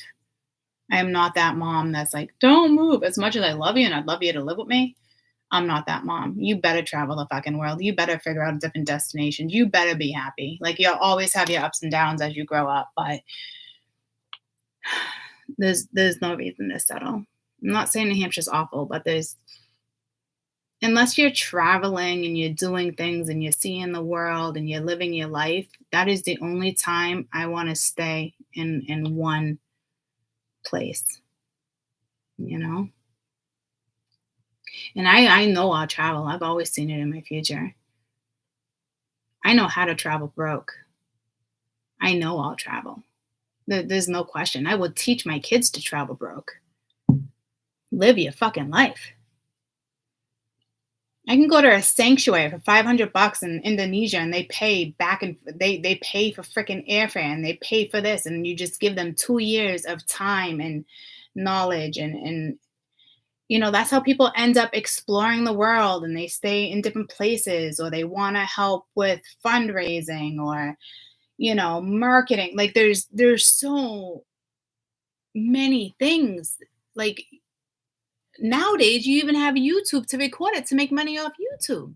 You can be a freaking billabong and live your life and go to country and stay. Yes, you have to stay in certain places and share beds, you know, like 20, I forget what they call them, like 20 people, but like you get to go and travel backpack. Like, I'm okay with that. Like, if my children or me or anyone like that, like, as long as you have safety with you, I wouldn't want them to do it by themselves. You know, hands down, safety is important, but you can travel like that and you can go to restaurants, you can do this. Hey, you know, I'm traveling. Can you hook me up for a couple weeks? Can you give me a job? I'll wash dishes. Absolutely. Absolutely. So when people are like, I can't afford to do this, I can't afford it. No, you can. Everything was given to you on this earth for you to enjoy it. You have to find a way around it. And that's not by abusing the system. It's research. Being brave enough to set off and do it. You know how many people, like, they all become like best friends? There's so many stories. I watch like that all the time. Like, 10 people will get together. They'll do the Indonesia thing. They'll do that. And then they're like, oh, you want to do this? And they'll go to China and they'll do like, and best friends, meeting the loves of their lives, figuring out where they want to be. They've had the happiest lives. Like, it's statistics, it's stories. Like, I'm into that shit. I've been reading up on that shit for fucking 20 years now. I know how to travel broke and have a blast. And these were the days before YouTube would cut you a paycheck, or Instagram, or TikTok. Just like that. So it's like you gotta stop making excuses or thinking you can't do it. You think you can't do it because you're living in society. You don't have to live within society's guidelines, guys, unless you're sucked into it. Unless you put yourself there. And I've had that conversation. Remember the time I was on housing, food stamps, cash assistance, you name it. When Danny left, I had friends that just hooked me up. It was like 2 years. Do you know how hard it was to get off all that? I was just living my life. And then one day I sat there and I was like, I will never get out. I get it. I will never get out. My kids will have this life. I got goosebumps. I know how easy it is to live off the system. I took advantage of it for 2 years. It's pretty crazy how people, I mean, I was buying pot. Look, I mean, you name it, guys. I had extra money, but not even working. It's pretty sad. But now we know why things are the way they are, you know? But I also think spirit put me in that position too to make my choice. What are you going to do? You know how easy it is to live off the system? Or you're going to create something. What are you going to do? You're going to go work 3 jobs so your children don't have to live this life or see it or think it's okay? You can go work 3 jobs. You're going to go create something. What are you going to do? I didn't know what I was going to do, but I knew I couldn't do that. I knew I couldn't. And I'm glad that I chose to struggle. I am. And I've had this conversation with you. It's personal, right? And we've all been there. But you can find your way out. You can. You really can. And it could take a year of downfall and crying and I can't do this, but when you find your way out, your life drastically shifts and changes in your perspective, and it's an amazing feeling. It's an amazing feeling. So I've been put in so many different positions to take the easy way out, and you know what? I never did. I never took the easy way out. Till this day, I wouldn't want to take the easy way out.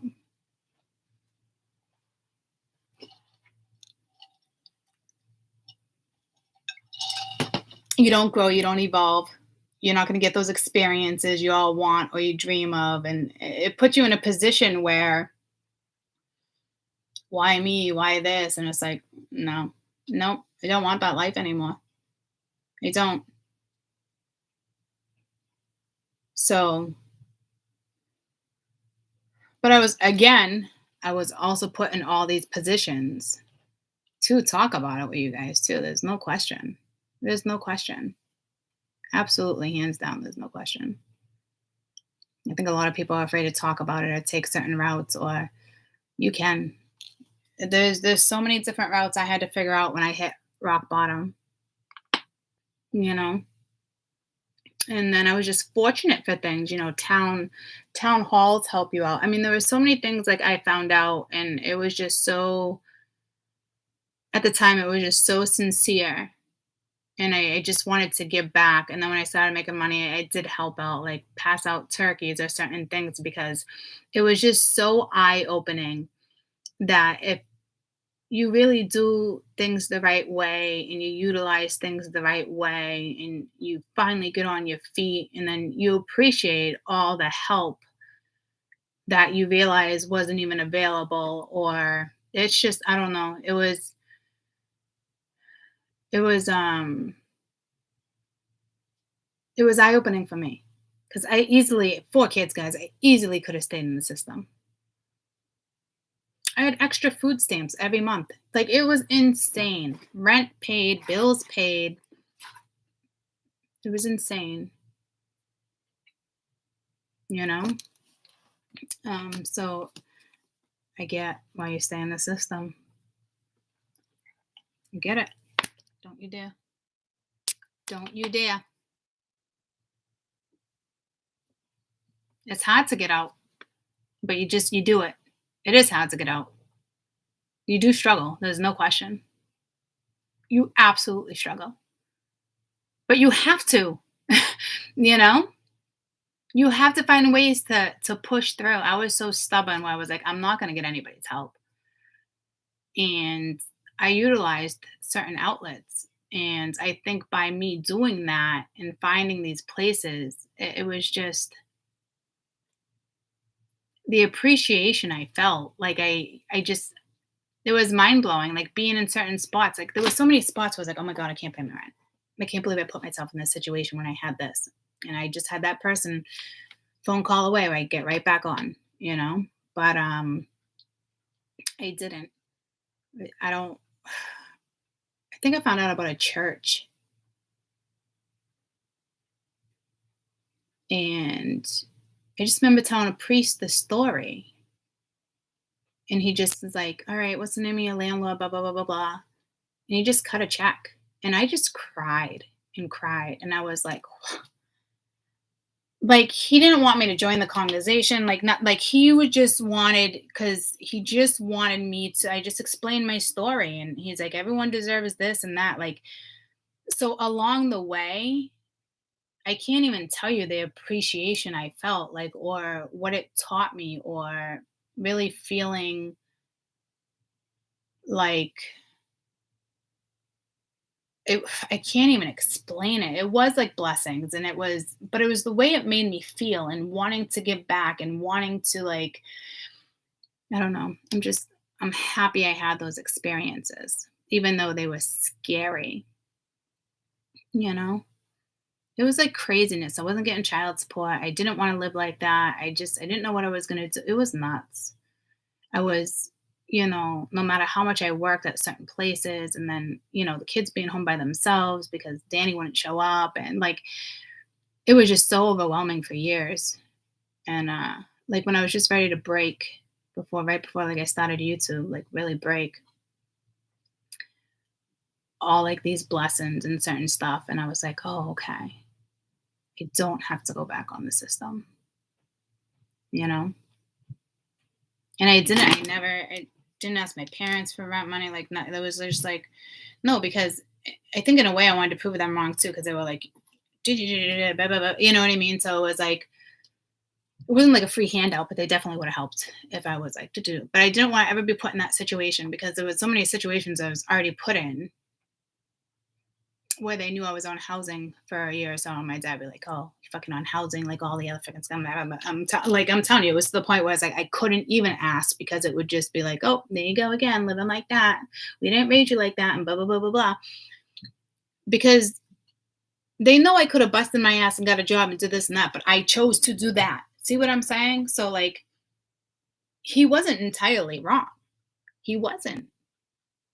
Because now we bitch. I work my ass off. I do this, and I get pissed off. I get aggravated, because I look back and I'm like, I know what half of those. I know what fucking 80% of those fucking people are doing right now, if not 90% of them.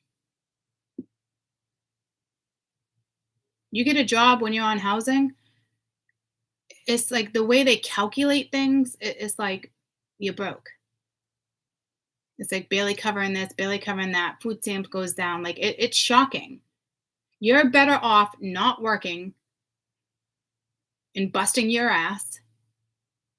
You're being on the system. You get more in return by doing nothing. The system gives you more by doing nothing. And then when you try to get on your own feet, you get like nothing and you struggle. So I was at the point where I was like, you know what? I'm just going to struggle. I'm going to do it on my own. I'm just going to struggle. I can't be scared of losing this. I can't be scared of them not contributing $300 anymore, and I had to pay the $9. You know what I mean? Like, it was holding me back, because I couldn't even accept raises at certain jobs, because I had to meet the threshold with housing and food stamps and all. You know what I'm saying? So they give it to you so easily for doing nothing, and then when you actually go and try to do something and you strive, for those who have been in my situation, you know exactly what I'm talking about. It's like, what the fuck? You could barely afford daycare. It's fucking insane, guys. It is insane.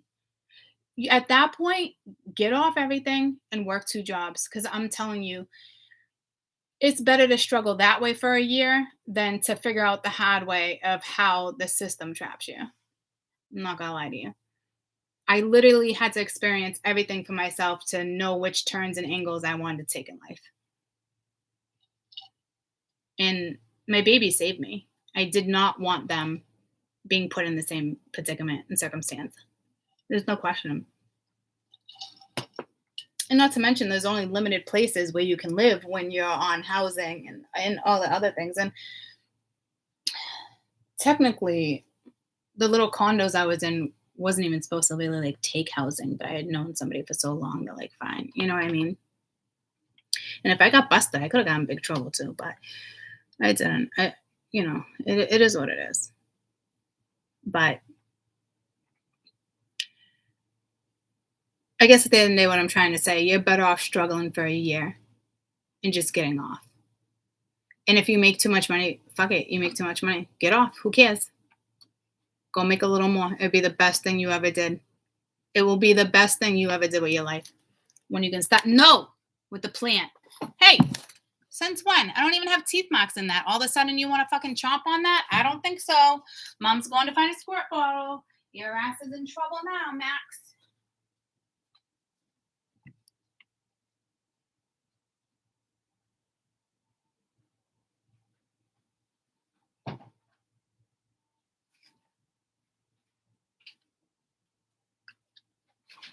Yeah.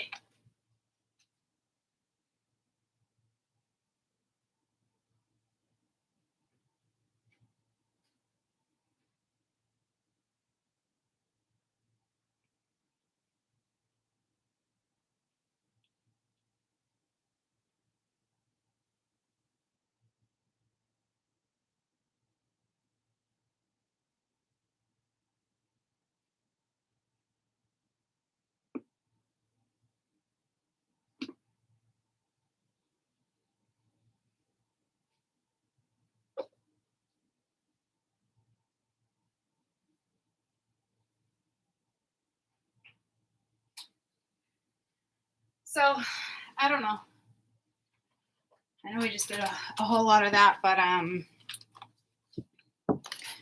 just really am so fortunate.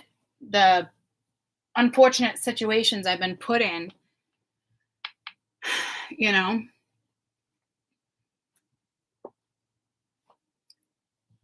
put me where I'm at, and I know I won't ever go backwards. And I'm extremely fortunate for the people who did step in. And I mean, I got goosebumps from head to toe. I can't tell you, like, as hard as hardship is, the reward is living your life with no conditions. And that feeling is the best feeling in the world. When you can live an authentic life, and it's the best feeling in the world. You know, people stay in marriages for too long, and you know you don't belong there. You just don't want to deal with the struggle. You don't want to face the consequences. You're only prolonging the inevitable. You're prolonging your pain. You're prolonging your happy. You're wasting your energy. Your kids aren't growing. They're not learning. Your kids are getting frustrated because they're seeing the same. Your parents do the same cycle over and over. You know, it's tough. You know.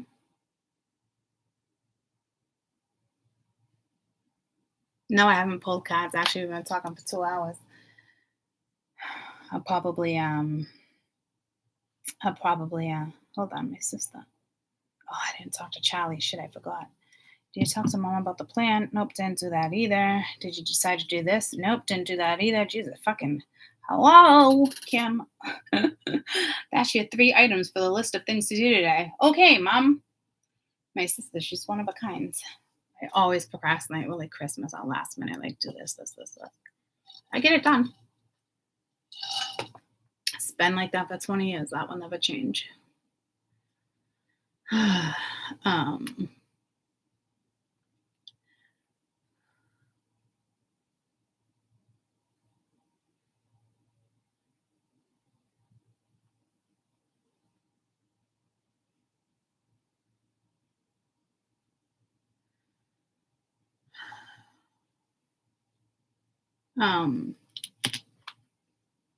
no, I didn't read, and I do have things to do, but I will do a quick reading. I'm trying to think. I got to come back. I still have to do.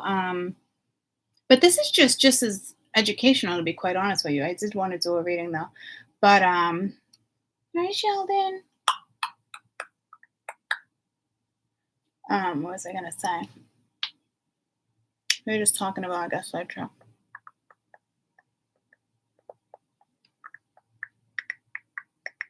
I don't know, just the way we learn and blessings and all that stuff. So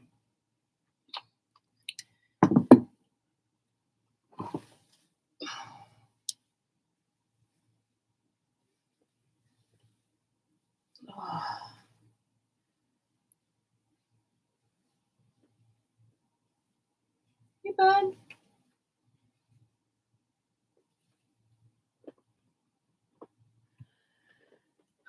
So there was something I wanted to say though. I can't remember. Yeah, I am gonna, but that's not what it was like right there on the tip of my head.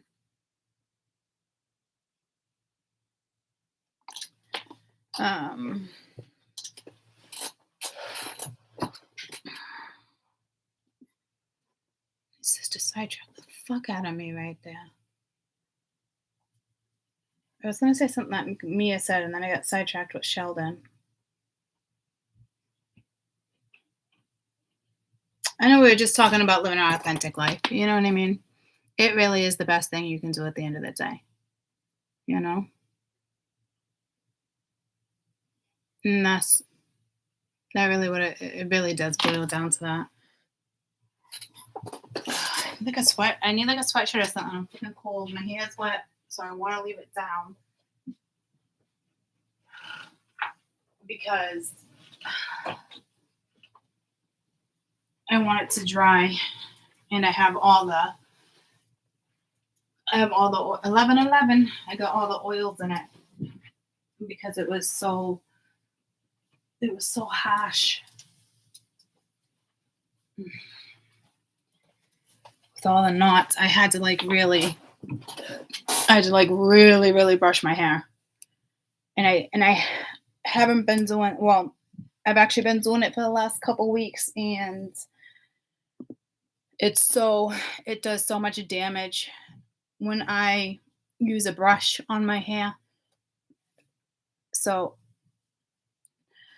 freaking cold. I need it to dry while it's down.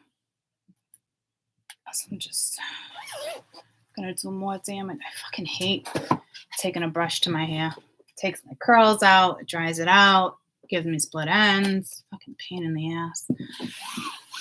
Fucking pain in the ass.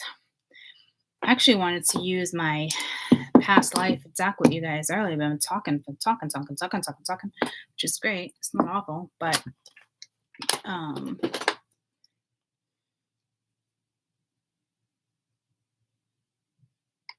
well, I just thinking we were just talking about like an authentic life and this and that. Like I've told this story, I've said this story like plenty of times. So it's what you choose to do in your life, and then who comes in, and it's that type of stuff. Like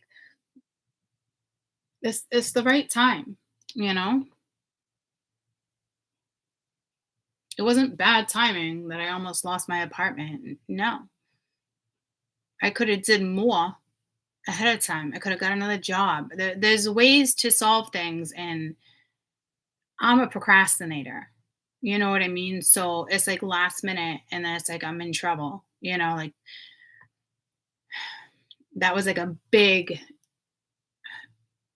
no for me. Like it's a big no for life for a lot of people, but I just noticed with me, I was a procrastinator. You know what I mean? Like I knew the problem was there, and I chose to ignore it, or I didn't want to face it, or I didn't want to do this, or I didn't like, I don't know about everybody else, but that was like a big thing for me,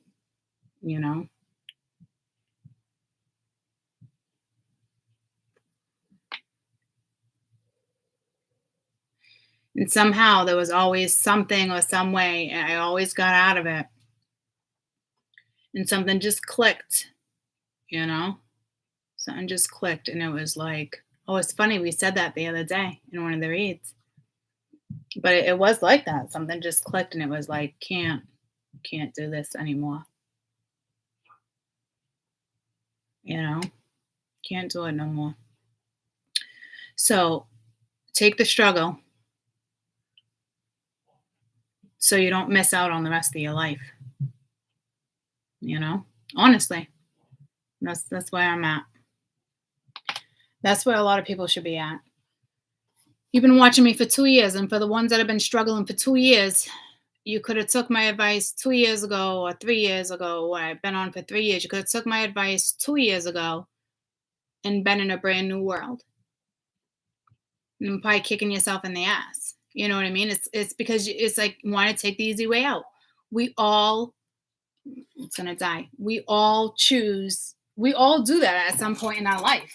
You know, you take the easy way out. And that's clearly been on the board for the last year. It's like not allowing change, thinking somebody else is going to change. That is the biggest mistake I think people make in this world today.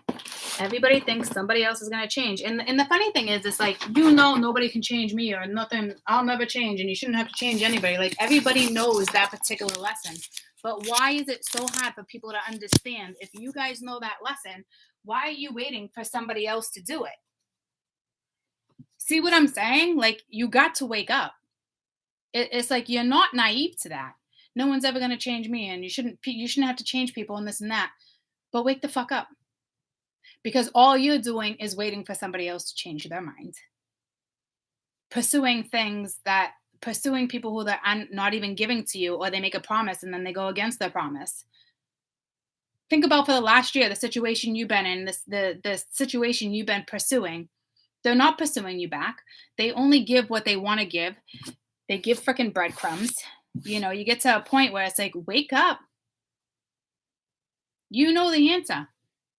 No one's going to step in and change you. So why are you waiting for somebody else to change their mind or change their perspective? Do you know how many people have come in my life? Like, they're like, Courtney, you give so many different perspectives. You just really want in, or you want to find your way in. And it's like, you got no fucking idea, dude. I'm giving you different perspectives and different ideas and different outlets. I'm giving you different ways to look at something. So possibly something clicks so you can start to realize what you're doing. It's not me trying to fucking wiggle my way in or manipulate my way in.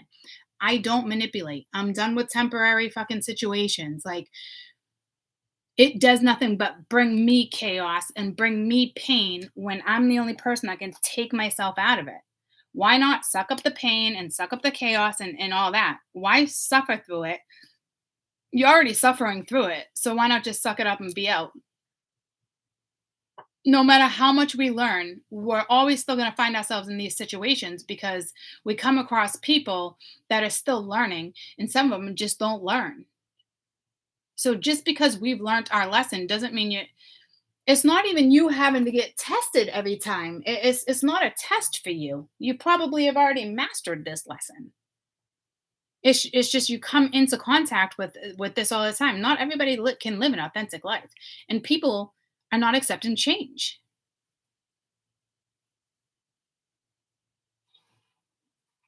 And the people that really want to move forward find themselves struggling because they can't move forward because they lied along the way. But instead of owning it and asking for forgiveness and hoping somebody's going to understand, they'd rather come up with excuses. Don't be that person. Don't be holding on to that person. Lonnie's texting me. Hold on. Still got Lucy, right? Just making sure so I don't have to go home on break. Don't bring her home till at least 2 because we won't be home until 4.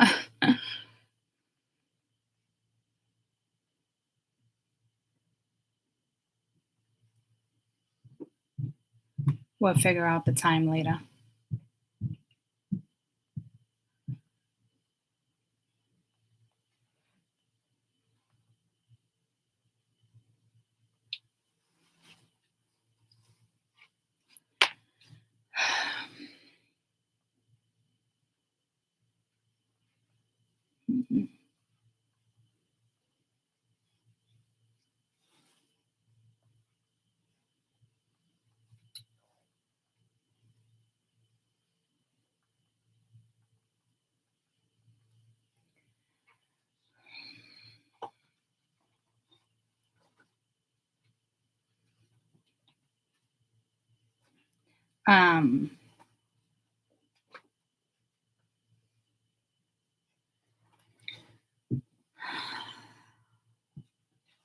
Yeah, only person going to save you is definitely going to be you. That's hands down. There's no question there. You know what I mean? It's like, stop avoiding people, stop avoiding conversations, stop lying. Majority of the people that we've been reading for the last year, I mean, literally, we've been watching people just lie to themselves. It's a lesson on their end. I don't even feel like it's like lessons on our ends. It's like the tables turn, which would make sense, right? And not the tables turn with you in that situation. The tables itself for my OGs that have been here with me since day one, tables turn as in like like as example as like how we found ourselves chasing in this catalyst, and we're just starting this journey, and we believed in twin flames, and like I'm talking like that type of thing.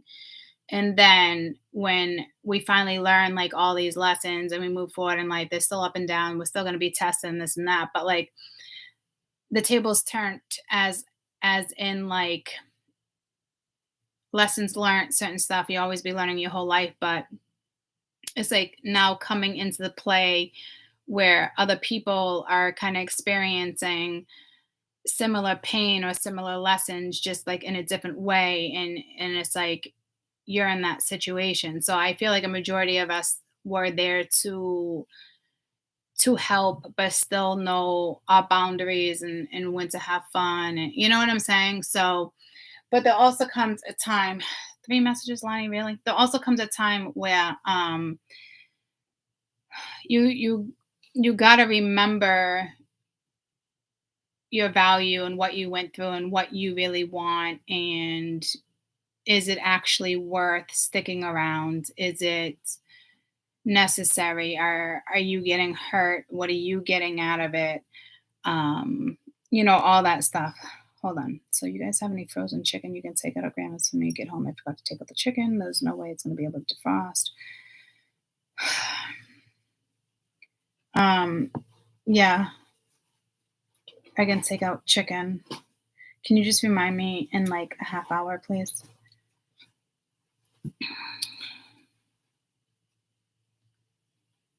um I gotta toss my phone on my bed in 1 minute. Let me just wrap this up.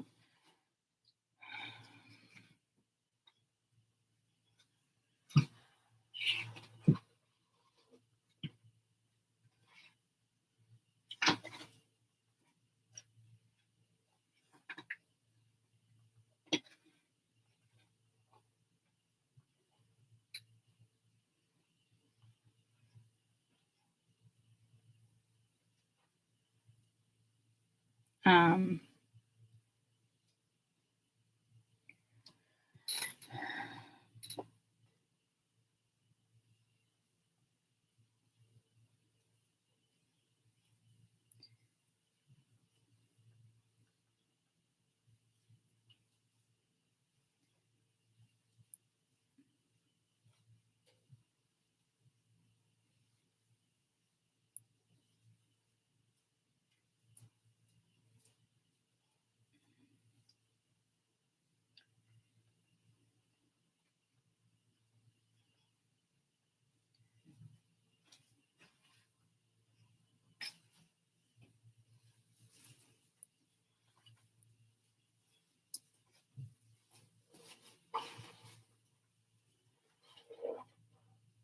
Hold on, guys.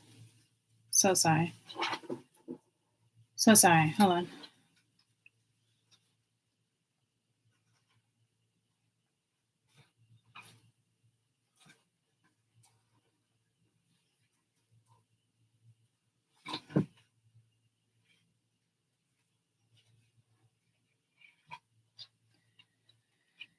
Um,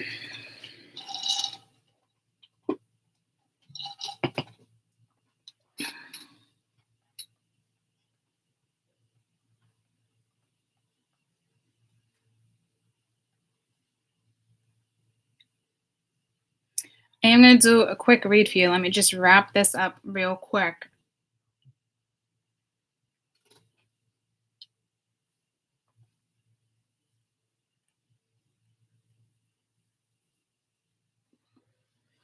So there was a pattern.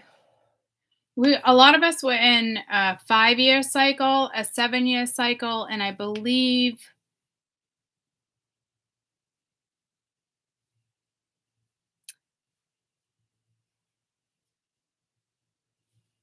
11 or 12 year. It was a little different for everybody depending on your pentacle. We just went through another massive shift in the last 6 months of some again is some is the rest of your life. I'm hoping for me it's like 40 years, but majority is it's going to impact the rest of your life because of which planets are where, and a lot of it has to do with like your finances, creative ability, like that type of stuff. 10 years, it's like a solid 10 years of creating on that aspect. So for instance, those that are starting college or want to be physicians, you know what I'm saying? It's like 10 years of all that until like payoffs, like that type of stuff. So it is a 10-year cycle. For me, is I'm entering I'm entering my third I'm not entering my third pentacle yet, but I'm close. Um I'm real close. I got the goosebumps like crazy. But it is a 10-year cycle. Some of you it's 3. I forget the exact positions. This was like 6 months ago. If I wish I'd labeled these videos a little better, like starting a 10-year cycle, you know? Um,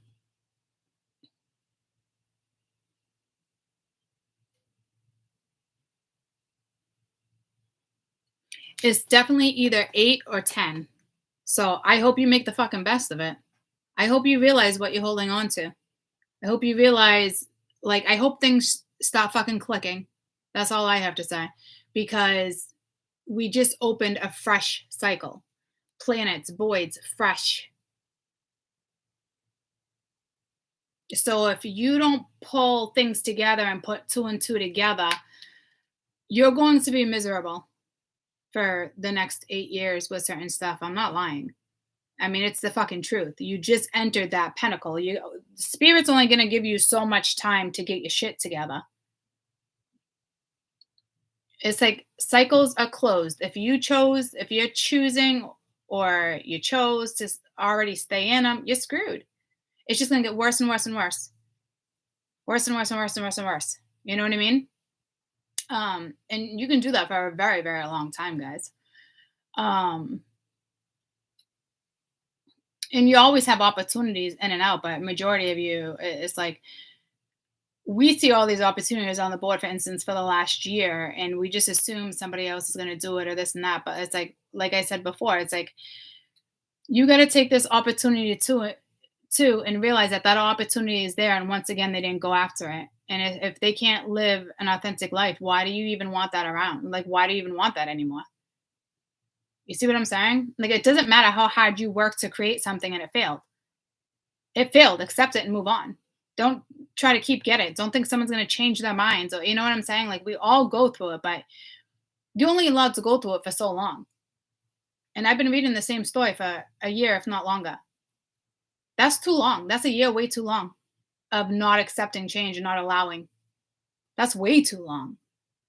And I know it's painful to end things, but it's more painful to hold on to what you're holding on to, knowing nothing's moving, right? I'd rather suck it up, accept the pain, distract myself, something new in life. Oh, isn't it ironic how I told you guys that I was in a little bit of a funk and this and that, and it was that one read where I used the Ganesha cards and find this or do this or distract yourself. And I didn't even realize I did it. And guess what? I ended up starting the gym with the kids. See what I'm saying? Stop missing opportunities. We become complacent where we don't even like, they're there and you just get frustrated because like, oh, that person's doing the same old thing. Well, guess what? So the fuck are you? Because whether you think you're allowing it or not, you're still interacting or you're still thinking about it. It's still a thought, right? You have to start separating that thoughts. Do you know I blocked quite a few people on my phone last week? And you know what I literally said to me when I blocked? I literally said to myself, and I wasn't angry. I wasn't in the midst of pain or anger or anything. I looked at the name. I looked at the social media. I looked at stuff. And I this is exactly what I did. I said, me or them. As I looked at their name, I said, who's more important, me or them? And I had to say it 2 or 3 times. I got the goosebumps. Guess who I chose? Me. Guess why there's new opportunities coming in? Because I chose me. I'm not saying the last year has been like a shit show for everybody, but no matter how much you love something or someone, if they're still clinging to things that they can't get past, and I know you're not a majority, I know you're not making excuses anymore, but the tie is still there, whether it's communication, whether it's this, like, I think I have the ability to put in my head, um, okay, so I choose me and I'm gonna start doing this. And I think I have that ability because I have such a kind, big heart that I can tell myself, like, okay, like this is literally where they're still at. And love you to death, but I now have to look at you as a friend. I now have to take myself out of this scenario. Like,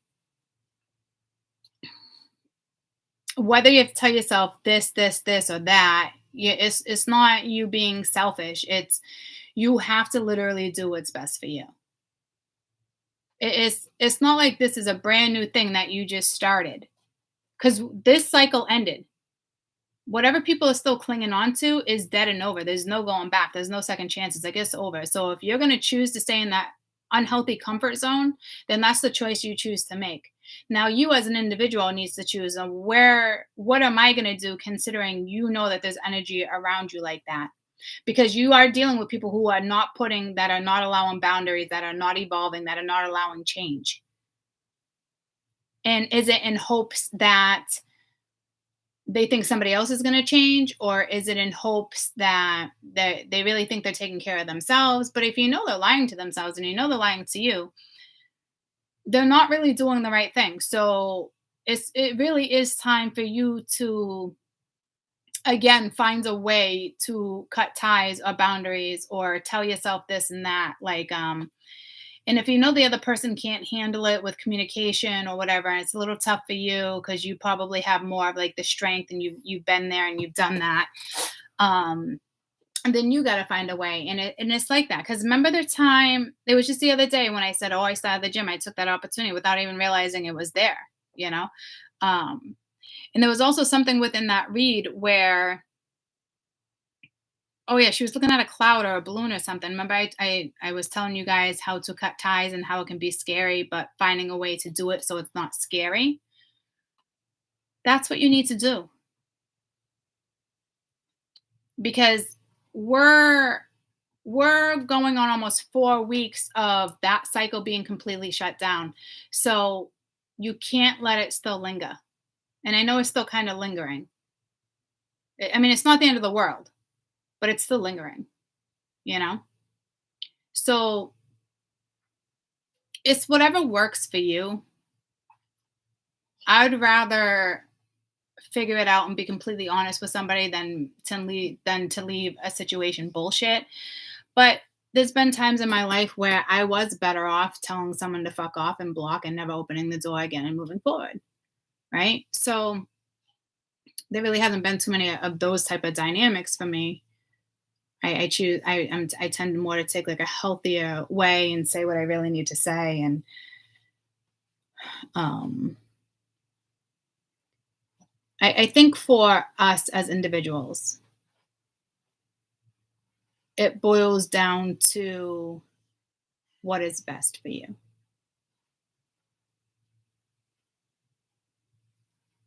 But there's no way you're not sitting back and being like, you know, the situation you've been in or dealing with the person, because we're reading somebody else's scenario. We just happen to be part of the situation. Before the foot was on the other, the shoe was on the other foot. And there was a whole bunch of in betweens, you know what I mean? But like, it's like, you're not in a healthy situation. And it's tough because the person cares about you or loves you. It's just, but it is what it is. You got to love yourself more. So you really got to start looking at these new opportunities and be like, "Whoo, yeah. Like, what is that?" Like, there was an opportunity for love and grounding. Me going to the gym alone is self-love, self-care. It's my health and it's grounding. See what I'm saying? It doesn't have to be love. It doesn't have to be job. It doesn't have to be work. It doesn't have to be a boyfriend or a girlfriend. It's things that get you focused elsewhere because we all have our reasons, right? So if you're choosing to stay in the same situation with somebody that you know is not evolving, shame on you. And I don't want to hear it's tough or you've already been through that. No, those are just excuses. You're choosing not to let go. You're choosing to hold on. You're choosing to wait for somebody to change. It's all excuses. So if you're going to associate yourself with somebody who has nothing but fucking excuses, you can face your own consequences and deal with your own shit. You're wasting your time.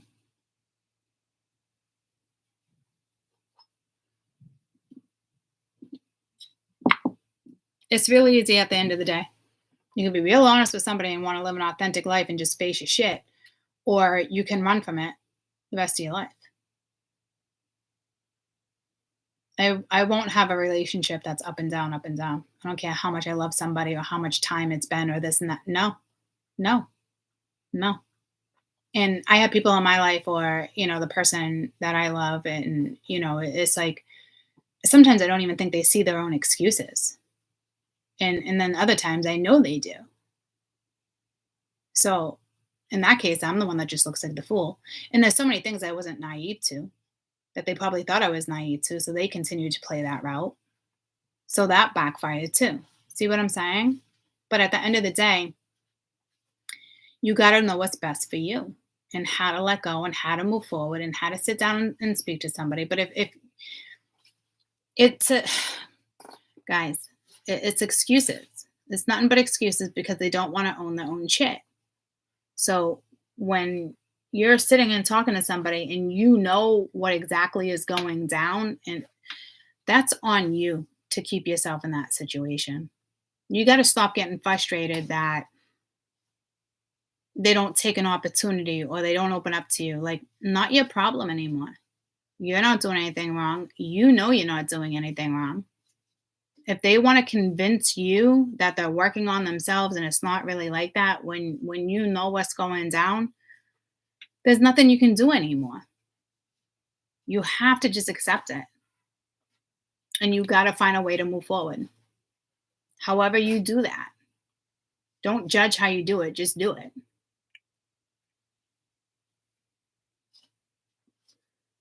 Life is too short. I stayed in the situation I stayed in is like a year and a half. It's not awful. Like, we love each other.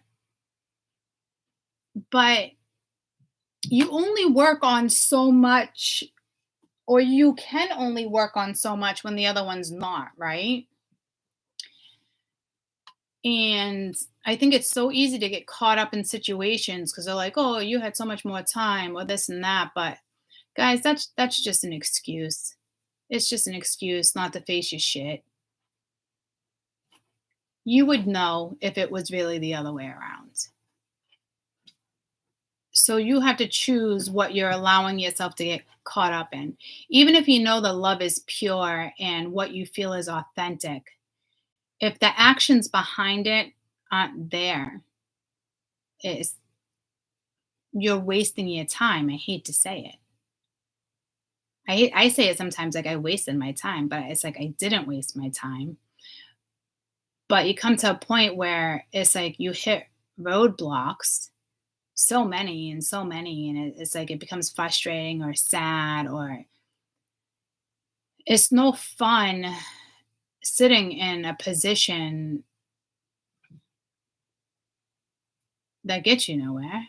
I mean, we've all learned this, right? So it's like, I think I'm at the point where it's like, honestly, no hard feelings. Some people push through and some don't. Yeah, you might, whether it's inevitable or what meant to be or this and that. Like, in the meantime, I don't really know what's meant for me. Because if I really thought this was meant for me and it's not working out, then it's not meant for me. So I'm not going to stay in a cycle where I think that it's going to do this and I think that, but we're not talking about it and we're not working on it. No. So we have great sex, this, that. Yeah. But then at the end of the day, if that's really all you want, and I know I want more, I'm better off on my own. If there's now feelings involved and we're not getting anywhere, I'm better off on my own. I got other people to look out for. I was willing to place you within that. So if you can't place me within something, then I'm better off on my own. I just want like no hard feelings, go my own way. Like we'll figure out how to be friends or we won't. Like got to give it time, you know? So I just feel like we all finding ourselves in certain predicaments, so when that reading came in the other day and there's all these new opportunities, stop looking at it as someone's going to come back or am I going to do this? If someone's willing to give you what you give them, I'm an advocate all day long. You try to make that work, but that's not there. That's not happening on anyone's end. It's a shit show. And you got other people pretending that their life's not a shit show when you know it's a shit show. So if you keep putting yourself in positions and you know it's not the best position to put yourself in, find a distraction. Everyone always, I'll get a new person to sleep with. I'll do this. I'll go out with that. I ended up going to the gym without even realizing that was going to be my distraction. And it's probably the best thing I could probably do to myself. And will the other person maybe have a hard time that I can pick up and just leave like that? Yeah, but I can. And it's, again, no hard feelings, no judgment. One day you'll get there and you'll realize what I did for myself. And I'm not going to judge you that you couldn't do it for yourself because the thing is, I know you can do it for yourself. The problem is you're choosing not to do it for yourself. See the difference? There's a big difference. There's a fine line. So at the end of the day, if someone's not giving to you the way you're giving to them, you have to find something. You have to, because this story is still here. And it is going to fade off the board. There's no question, but the story is still here. And how much time are you going to continue to do that or do that or do this? And I don't know how I'll feel a month from now or weeks from now, or I don't know. We don't know. You know what I mean? You got to, but if you start doing what's best for you at the end of the day and you leave something kosher and you really just accept the situation you're in and you've had the conversation with the person on the other side and they really understand where you're at, then take that new opportunity that's there, replant yourself, grow your seeds somewhere else, because it is what it is. It doesn't mean you don't love them. It doesn't mean that you don't want to be with them and you don't want the best for them, but it's not that healthy for you. It's just not. And you're fully aware of it. You just have to find a way to detach, even though you think you're detached, if that makes sense. So like all my people, you have to find a way to detach from this situation. Any way you figure out how. I've been trying to find a way for months to detach from the situation. I keep going back and forth because it's magnetic with certain stuff. You know what I mean? But you do get to that point where it's like, better. Where it really hasn't been happy for months. Like, I don't want to argue with you. I don't want to lose our friendship. I don't want that. Like feelings got involved. We all know where we stand, whether you're lying, I think you're lying. It doesn't matter. I don't want to play that role anymore where I know you're lying. How many times did I put myself in the situation where I know you're lying to yourself, but in all reality, it wasn't a lie. I was lying to myself. And now the shoe's on the other foot and you're dealing with somebody who's doing the same shit. So take it with a grain of salt. Like just find your way out. Don't worry about where they're at anymore. If you have to cut ties for a little while, cut ties. If you're okay just chit-chatting, then fine. Maybe do the chit-chat. But if you know you have that type of magnetism and you know you've done this before and you keep finding yourself in the same cycle, stop meeting up. Stop going to the house. Stop, you know what I'm saying? And again, I just think it's important to change your mindset and how you're looking at it. You've already found ways to accept things. You got to realize the energy that you're dealing with is choosing not to accept. It's not about how much time has gone by or what you learn or what they don't learn. You're not dealing with idiots. It's up to you guys to wake up and do your best. Just figure it out. And it doesn't happen overnight. No. But again, if you study, you go to the gym, you do certain stuff like that entire read said, you're going to find yourself feeling better about yourself. And therefore, you're not going to want to keep going back to it. And it's not that it's a bad thing to go back, but you know what I'm saying. I'm not trying to like judge. You know, you'll get there. But you have to start. Stop. This person doesn't want to change.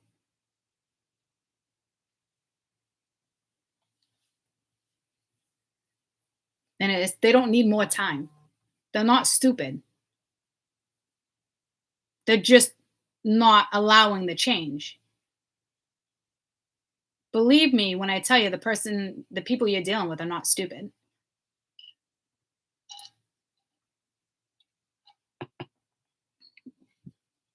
So find a way to go out without judging, you know? You just shift your energy and you stick to it. You're really going to do it, guys. Do you remember what we've been through? I mean, come on. Come on.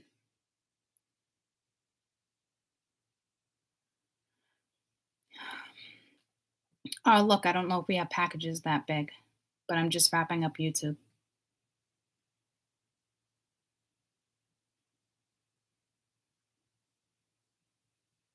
Um,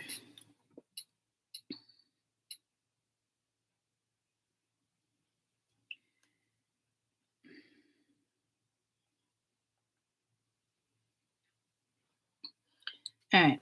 I gotta take a check it out. I've said a lot. We're there. I want to come back and just do a read. This was just kind of like talking. I really wanted to do a read, but maybe we just let the energy change a little bit. Step out of this energy and then step into new energy.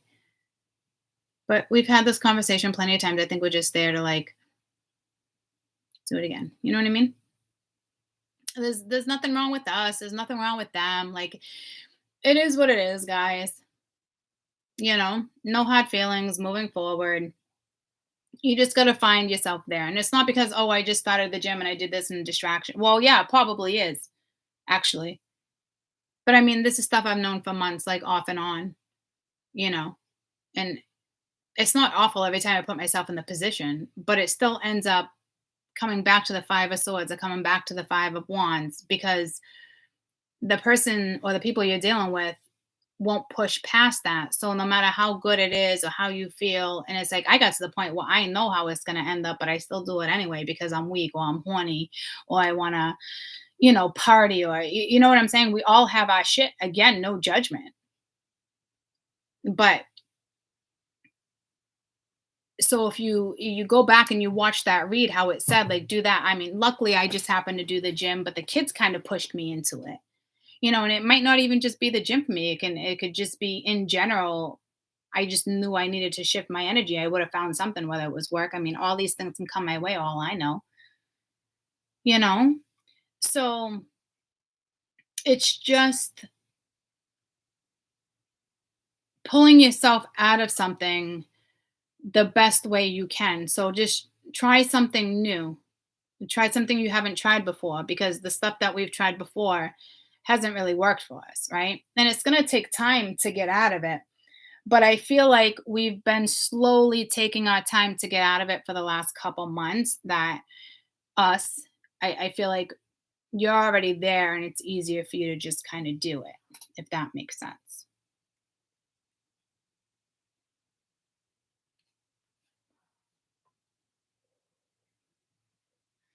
If someone wants to give 50-50 and do all that, absolutely hands down. Like I said, I'm a big advocate for that. Absolutely do it. But if they're not, and you know, there's excuses and that, like, Stop arguing with the person. Stop saying, I know where you're at. I know what you're doing. Like, you've been doing that. You would have already changed their perspective, you know? So, and if that person really doesn't exist for you, there's still something in your subconscious or head that is still existing. You still have to find a way out of that if there's not really this person on the board or this job or this situation. You know, like everything I read, that's not me and this person all the time, but I can actually, when I sit back and think about it, I can place myself there, just like I can place work there. Like I've had this conversation with you plenty of times. There's so many things. I could place my kids there. I can place my sister there. I can place my animals there. I can place my friends there. I can place my work scenario some days there, you know? But a majority of the time, everyone thinks you're thinking of this one thing or you are thinking of this one situation. So you again, you got to take yourself out of that the best way you can. And again, I feel like everyone's been doing that for months. So now it's like, come on. We do want this cycle. We know what it's like to fail. We know what sorrow is. We know what happiness. You know at the end of the day what is best for you.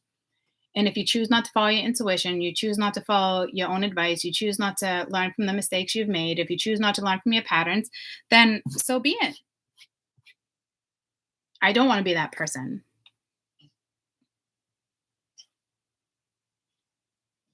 You just don't, especially when feelings are involved. Okay, so